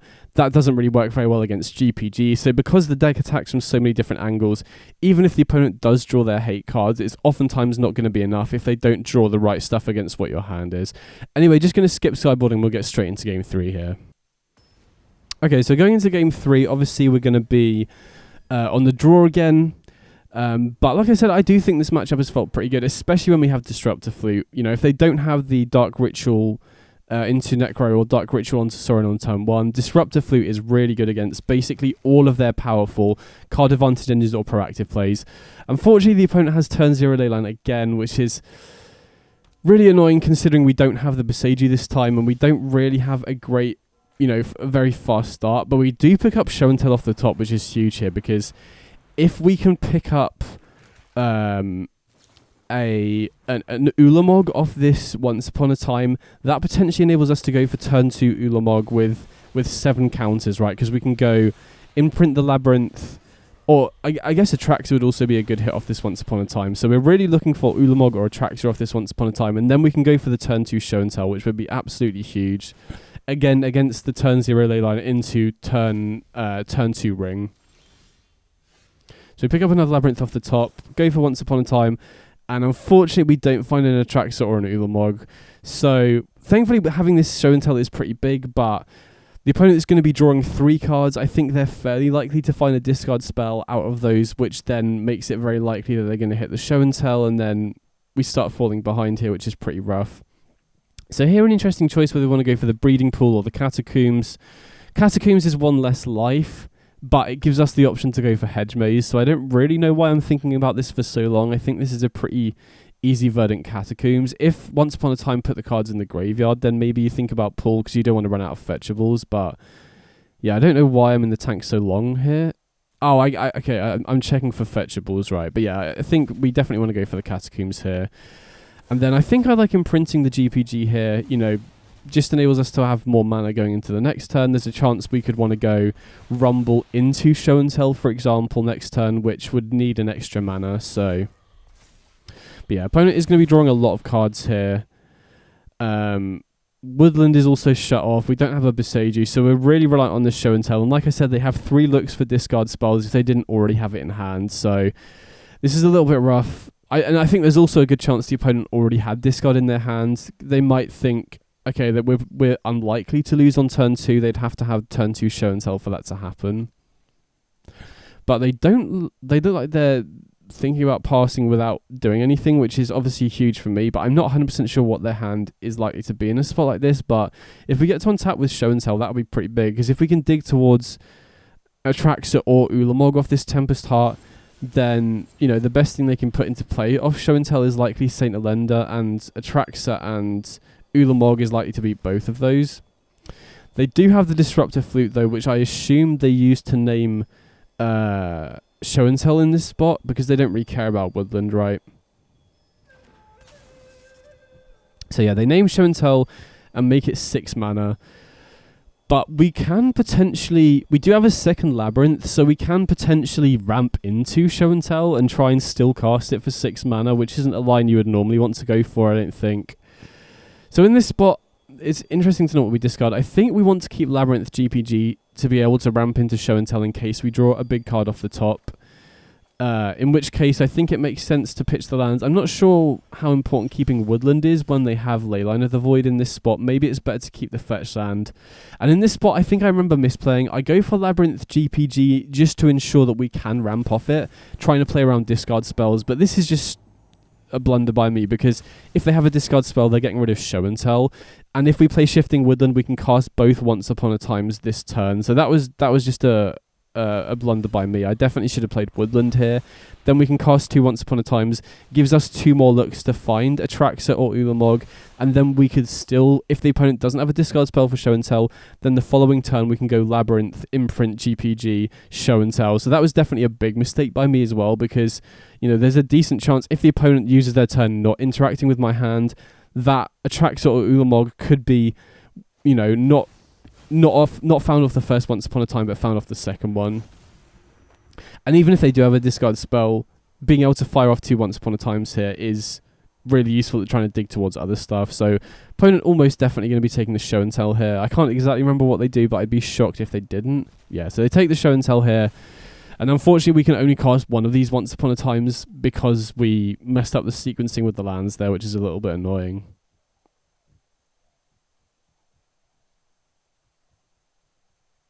Although, if I remember correctly, I think they might have a follow-up discard spell here anyway, so, you know, getting rid of one of these Once Upon a Time. So I don't think it actually ends up mattering in this spot, but, you know, it very well could have mattered. Had they just drawn combo pieces or more Disruptor Flutes or something, then being able to cast both Once Upon a Times, if we did get to keep hold of Show and Tell, does make a very big difference. So put it in the tank here. Obviously, you know, they've got a lot of cards in hand, so it makes sense. And they crack the Marsh Flats for a Surveil land, which is encouraging. I'm not sure what they have in hand, because obviously before they cast the Grief, they haven't really been interacting much. So I assume they must have either a land heavy hand or a lot of combo hate. Because they haven't, or I guess they could also have, you know, multiple Sorins, no Saint Elenders, or multiple Saint Elenders, no Sorins, perhaps. Yeah, so they reanimate the Grief, so they did have a second discard effect. So thankfully we didn't get punished for sequencing the lands wrong here, but, you know, definitely something I'm going to be wary of going forward. I don't want to make that mistake in future. So here I think we should take the Tempest Heart, right? Everything else isn't really doing much for us here. There's no way we're going to be hard casting Atraxa or Ulamog, and, you know, we don't have Show and Tell anymore. I guess maybe you could make an argument for hoping to top deck Show and Tell, but I still feel since the opponent has been slow to apply pressure, we're not under immediate pressure to try and win here. So I think what we want to try and do here is dig towards Disruptor Flute if possible, because Disruptor Fluting the One Ring here, it looks like the opponent has quite a slow hand from what we've seen so far. So if we can lock the One Ring, they're going to be taking 3 damage per turn off it. And so if we can find Disruptor Flute, shut down the One Ring, and then we've got these 2 Tempest Hearts in exile here as well, we could potentially just beat down if they do have an awkward start here, right? And thankfully we do have Disruptor Flute, which is perfect. So now we can cast that off the Labyrinth mana here, and we lock down the One Ring, and they're basically just dealing themselves 3 damage a turn now, because I haven't seen any cards in these sorts of Sorin scam lists that enable them to sacrifice the One Ring. Obviously they're likely running it in high numbers, so if they draw another One Ring off the top, then that will stop them taking 3. But that takes up 4 of their mana, which is their entire, you know, the entire mana they've got available to them here. So even though we're pretty far behind on resources here, I don't actually feel too bad about this situation. So opponent has Emperor Bone, so it looks like they probably just have a clunky hand with, you know, one side of the combo, not the other cards. They don't have any way to pitch their Elenders or other stuff into the graveyard. So opponent attacks in here, but we're at a high life total, and opponent's already down to 9. They're going to be taking 3 turns, so they're already on a 3-turn clock to their own One Ring here. So I think the line here is to just start running out these Tempest Hearts and start trying to apply pressure back. And this is kind of another situation where,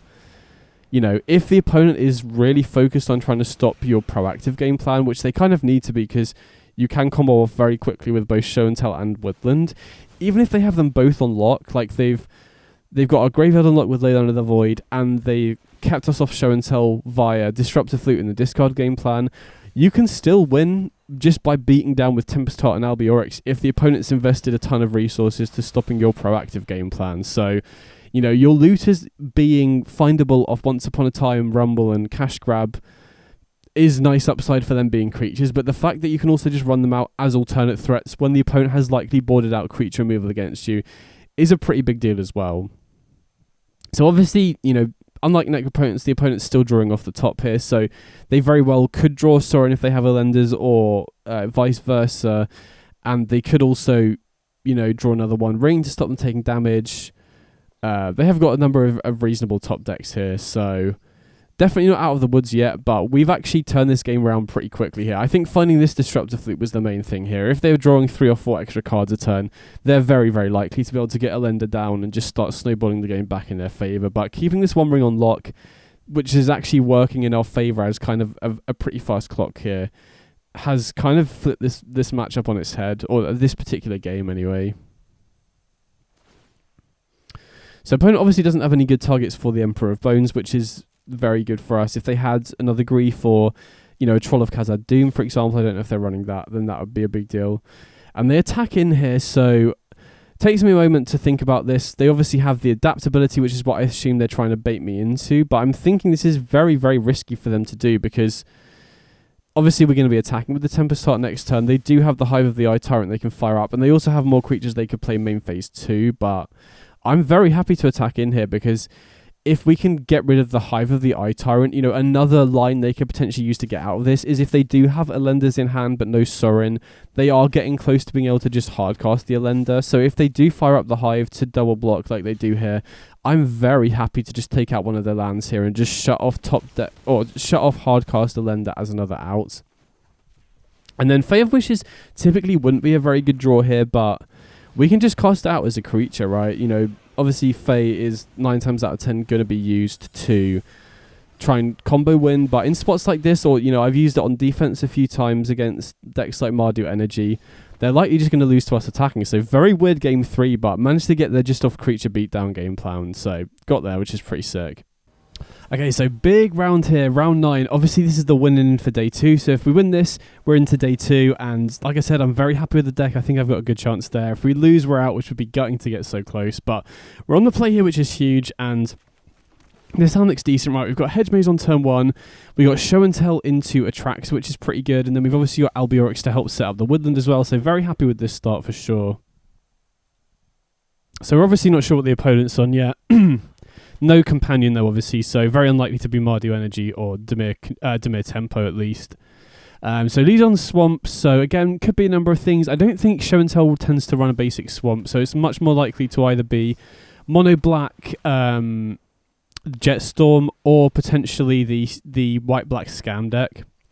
So here they go, double Ritual into Thoughtseize, so I assume that the other card they have in hand here is probably either One Ring or Grief. I prefer it to be... Actually, Grief is pretty rough here if they do take the Albiorix, but if they get One Ring down on turn 1, that's the way that they're going to start pulling ahead and draw more discard spells pretty quickly. But we do have a Woodland here, which is pretty sick. So, first of all, we have to decide whether we want to play the Forest or the Woodland here. I actually think in this matchup... I mean, again, we're not 100% sure what we're up against, but my guess at this point is the White-Black Scam deck. And in that matchup, unless it's post-sideboard, in which case... You know, you might mill over a Woodland off cash grab where they could surgical it. Game 1, I think it's best to hold on to Woodland as late as possible because they can go Sorin into Elender, into Faith's Fetters, which they can then enchant to your Woodland to stop you activating it. So you typically want to wait until the turn you want to go off, if that makes sense, in order to play the Woodland, or you open up the opportunity for the opponent to shut that off. And, you know, like I said, post-sideboard when they have surgical, it's a little bit more risky, especially if you're using a mill card like Malevolent Rumble or Cash Grab, because if you mill over a Woodland, and especially if they know about the Woodland in your hand, then surgicaling it is really brutal. So this opponent is on an Abzan variant, using Assemble the Team, I guess, to assemble Sorin and Elender more consistently, or if they don't have one or the other, they can obviously get Necropotence or something instead. But I don't know how much of a big fan I am running a 3-color deck with Necropotence because, you know, obviously we don't get to punish them, but any aggressive deck like Dimir Tempo or Mardu Midrange can really punish you if you're relying on Necropotence and you're taking a bunch of damage off your fetch and shock lands as well. But obviously, you know, we can't really punish them. I guess... You know, we can punish them with Woodland by firing it up as a creature like we did against the previous white-black player who got a bit greedy with their Necropotence activations. So that is one potential way that you can punish it. But, yeah, not sure how much of a big fan I am running Necro in a 3-color deck. But again, I've not tested Abzan Sorin Scam, so it might be worth it. You never know. So opponents in the tank here, obviously, Assemble does show them a lot of cards, and we do obviously threaten going off next turn, right? The opponent knows about the woodland here. So I don't know if they are main decking Surgical. I very much doubt that. And yeah, I don't really know what they could have main deck. I mean, some lists are running Fragment Reality, and off the Surveil, I do like keeping Show and Tell here because it gives us another way to, if they do have a way to stop Woodland somehow, like if they Fragment Reality the God Pharaoh's Gift here, we can still go Show and Tell into Omniscience or Attractor next turn. But it looks like we could be able to get this off. Obviously, I guess the opponent could have Swords to Plowshares. That could be a way they could interact with us for white mana, but they don't have it.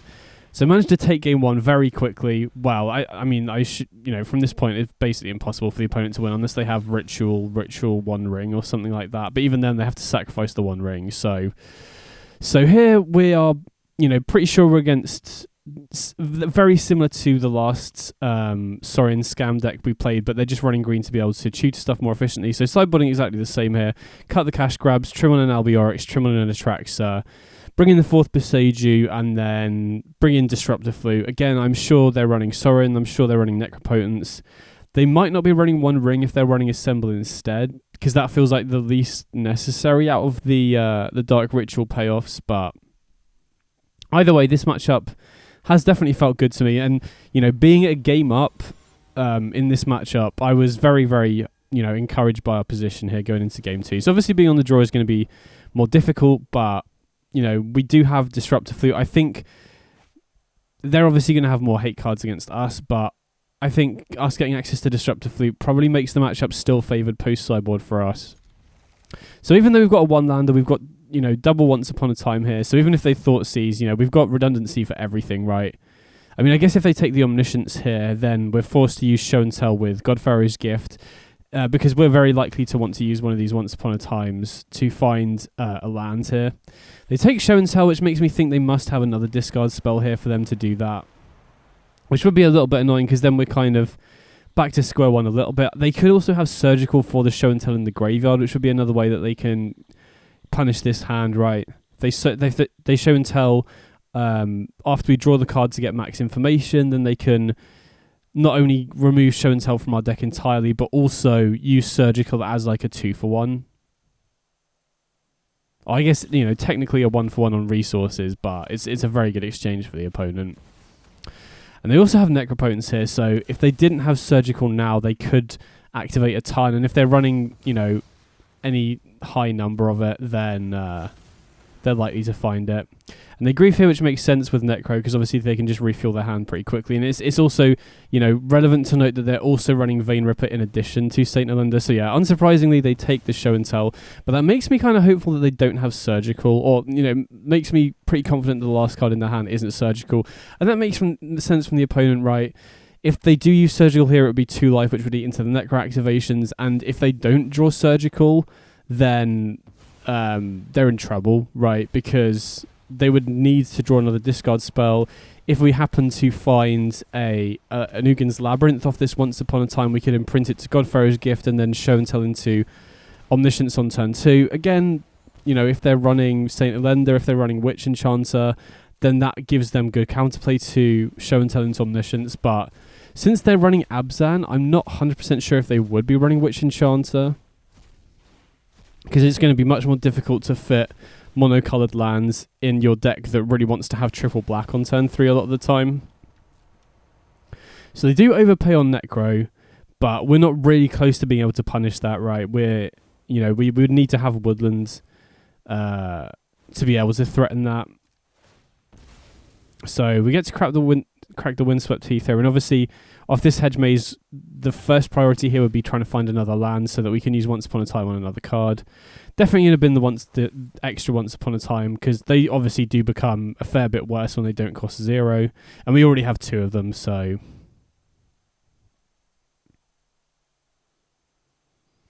obviously the opponent's going to discard to hand size here. We might get a little bit of information from what they discard about what they do have in hand, but yeah, very good start from the opponent for sure. But they are low on life total, so if they happen to not find Sorin plus Elender as a way to gain life back, then there is a chance they might draw lock themselves. You know, obviously it does happen in some situations. So obviously we're trying to find another land off here, and thankfully we do. And then we can just play the forest and then just ship it back here, I think. Right, they don't typically run Bowmasters, so they can't really punish us for looting during their turn. And we want to try and hide as much information as possible. So they go down to 5, but again, they've seen so many cards off this Necro, especially with Assemble the Team as well. They're very likely to be able to, you know, assemble the team, ritual, Sorin into Elender from what they've seen, and that is what they have here, I think. Yeah, so they go ritual into Sorin, into Elender, I think. Obviously, we've seen they're running Vein Ripper as well, but Elender is generally the much better card of the two. Especially when they've got Necro in play. Yeah, and they play the Inspiring Cleric, which makes sense, obviously. Gains them back life up to 9, so they can fairly confidently activate Necro another 4 times, especially because we, you know, unless we draw Rumble here, we're not very likely to be able to block what they've got going on. And even if they do, they can still give the Inspiring Cleric lifelink, I believe, off the Sorin Plus. So we can't really stop them gaining life. We can't really stop them creating tokens every single turn. So we are definitely behind, but we do have outs to this, right? We can potentially draw another Show and Tell and go Show and Tell into Omniscience. And obviously we can go Woodland as well, but we are under pressure. And we do find Shifting Woodland, which is very big here. So definitely think we want to bin Omniscience, because that could be one of our main ways of winning here. And then we don't have another big creature to go with Godfairy's Gift yet, but I think if we're going to go for the Omniscience line, we not only need our 3rd and 4th land to be able to,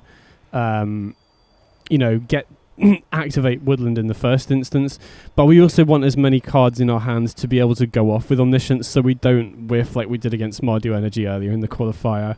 So here I'm in the tank. Looking back on it, I think we should discard the 2 big cards here, right? I guess the reason you would want to hold on to them in this spot is in case you draw Show and Tell, right? If you top deck a Show and Tell here, then that's a bit rough. But like Show and Tell into GPG doesn't actually do anything here, and so Show and Tell into Omniscience would be the main thing here. And with Woodland in hand, I think it makes sense to prioritize getting Omniscience in the yard.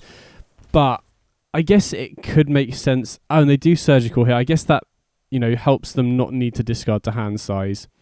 And we don't really care about that now we have Woodland in hand. But I guess this is a good hedge from the opponent to stop us from top decking the Show and Tell. But honestly, I feel like, unless they have a second Surgical in hand, they are much better off holding Surgical for the Woodland. I mean, I guess, again, if they don't have another Elender in hand, they might be worried about Show and Tell into Omniscience, but they've just seen we've discarded the Omniscience, so it's less likely to happen. So I can see why the opponent does this, but from my point of view, I would be much more scared of them just holding on to that Surgical, and especially with Necro in play, they could pay it for black mana when they untap rather than eating more into their Necro resources.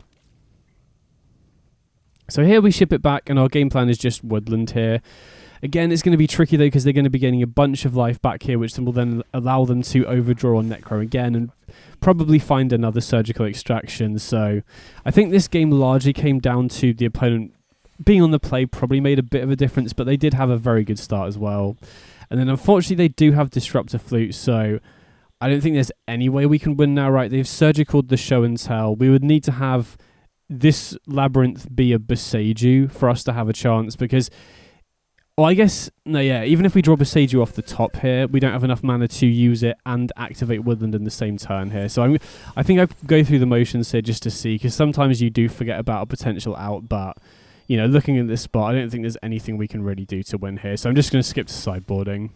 Okay, so going into game 3 here, obviously we've seen a few more cards, but we pretty much know what their list is, so just going to submit back. I don't think the opponent, they do go in the tank a little bit. Maybe they've seen more of our list now, but I don't think they've actually seen any of the sideboard cards. We didn't draw Disruptor Flute that game. I guess they did see Surgical Extraction, so that might change how they sideboard slightly, but either way, we're just going to skip straight to game 3. Okay, so game 3 here, this is the big one. This is the decider. If we win this one, we're into day 2. If we don't, we're out. So yeah, this is... But I think this matchup has felt pretty good. I think definitely on the play we have a pretty big advantage here. And this hand looks like a pretty good start, right? We've got Hedge Maze on 1. We've got Once Upon a Time. to dig towards more setup cards or lands if we need. If we draw Show and Tell off the top, we can potentially go for turn 2 Show and Tell. Obviously, that can be vulnerable to them putting Saint Elender in play, but the really nice thing post sideboard is that we can dig towards Disruptor Flute if we have instant speed ways to do that, like any looters, for example. And that is, then we can cast Disruptor Flute, naming the disenchant effect that they can get. So we unfortunately don't draw Show and Tell, but we do have the Once Upon a Time here. And we hit both Ulamog and Ugin's Labyrinth, which is interesting. So I think looking back on it now, I mean, this is quite close because you do kind of want the extra land here if possible, but if we hit a looter off the Rumble, we would quite like to be able to pitch both Ulamog and GPG into the graveyard. But having said that, we also kind of want to imprint the GPG to a Labyrinth here to get ahead on mana. So I think it's pretty close.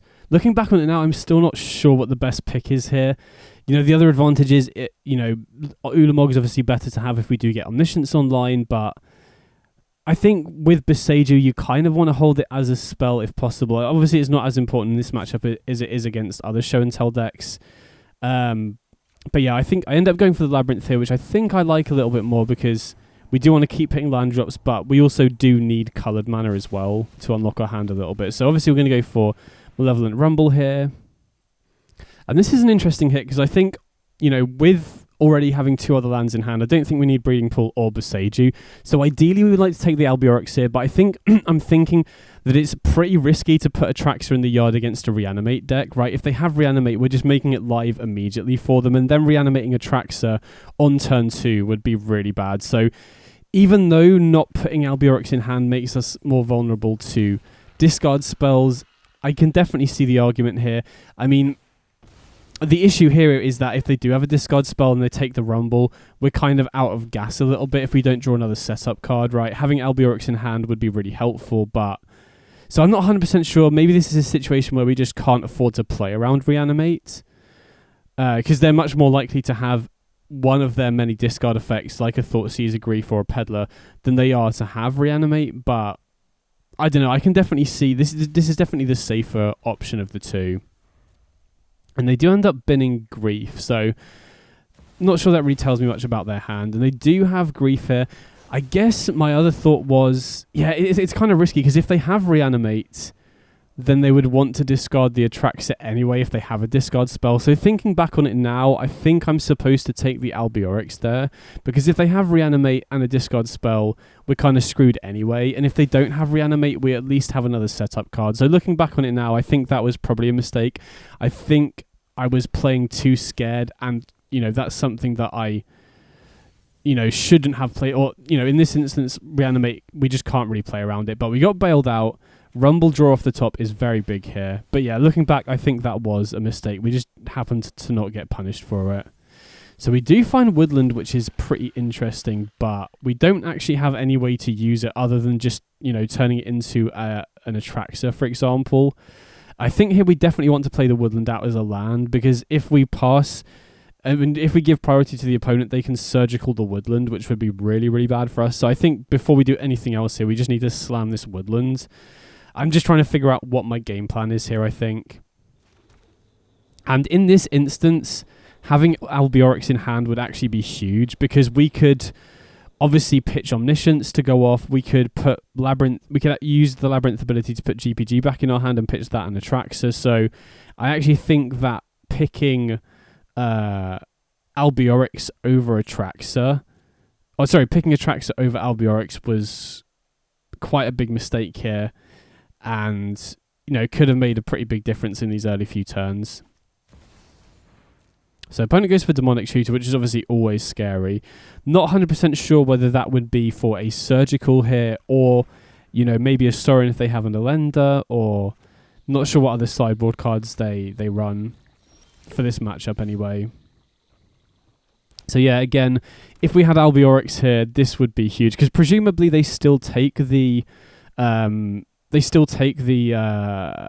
the Rumble if we do have Albiorix instead of Atraxa, right? In which case we could this turn crack a fetch or play the Boseiju. I guess we need green blue and then green still to activate the woodland, but it would make our proactive game plan a lot smoother.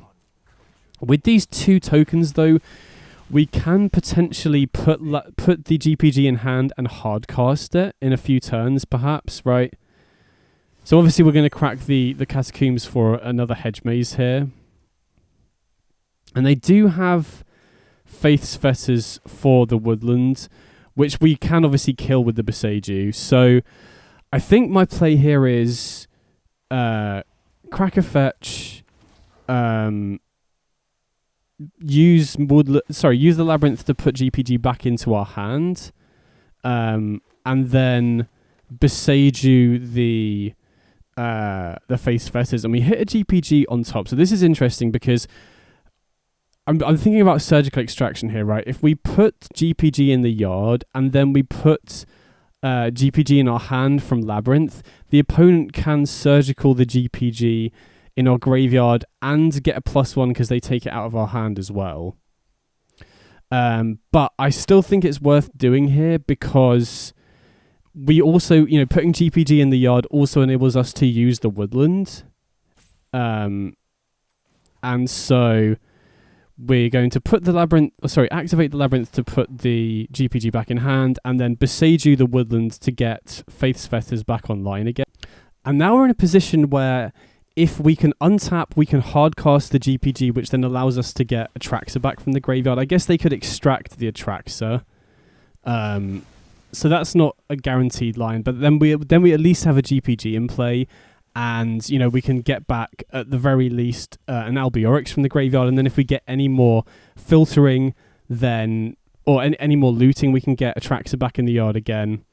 But instead, because the opponent knows that we've got GPG in, they go for extraction now. And I make a huge punt here. This was such a big mistake. What I'm supposed to do here is fire up Shifting Woodland in response to the surgical, get a GPG in play, get Atraxa in play, and that would make a huge difference. Instead, I just lose concentration for a minute and just click resolve, which is an absolute nightmare. That difference would be night and day in this game, I think. So, yeah, that was it. It sucks so bad to make such a stupid mistake. Game 3 of the winning in. Because I think the opponent probably makes a mistake doing it then, because they gave us an opportunity to fire up Woodland as a copy of GPG, get Atraxa in play, attack down Sorin. I mean, on the flip side, they did also have Disruptor Flute here, so it doesn't make me feel as bad to know that if the opponent had sequenced their cards correctly, we still probably would have lost, right? The opponent should have gone upkeep, or even during their turn, Disruptor Flute, name Woodlands, and then surgical the GPG during our upkeep. So it made me not feel as bad about punting, because if the opponent had sequenced that slightly better, we wouldn't have been given an out, but they did give us an out, and I think that probably would have won us the game if we'd done that. We would have attacked down the Sorin, which would have denied them life gain this turn. They probably can't attack with an Atraxa in play either. We get to refuel our hands completely.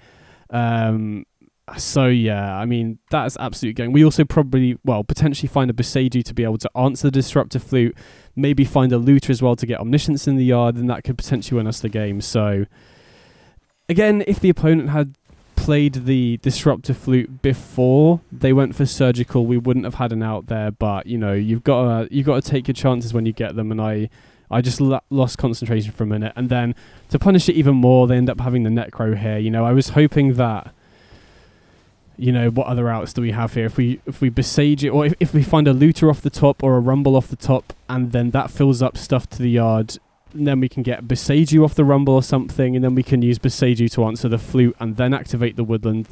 So the reason why I didn't block here, obviously we could have double blocked and sacked them both to deny them the life gain and the 8/8.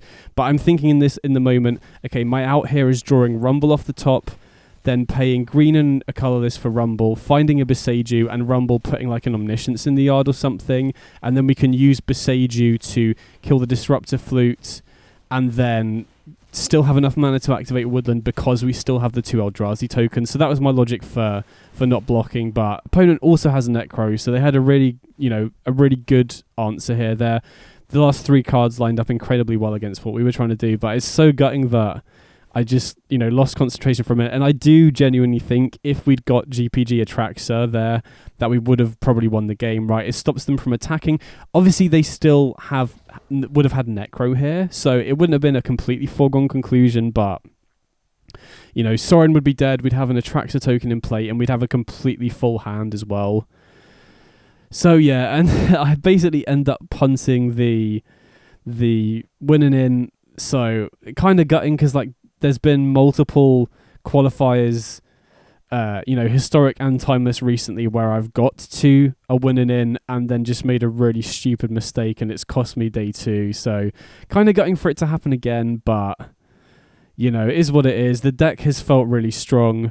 And again, in this instance, if the opponent had played Disruptor Flute before Surgical Extraction, we wouldn't have even had the out in the first place. So again, makes the mistake a little bit, it makes the mistake sting a little bit less, that we shouldn't have been given the opportunity in the first place, really. So yeah, end up drawing another land off the top, still playing it out just in case there's some out that I didn't see or anything like that, but we're basically forced to block here. If we'd found a Boseiju or, like I said, a Rumble into Boseiju or looting into Boseiju, then we still have a chance here potentially, but again, the opponent's drawn a ton of cards.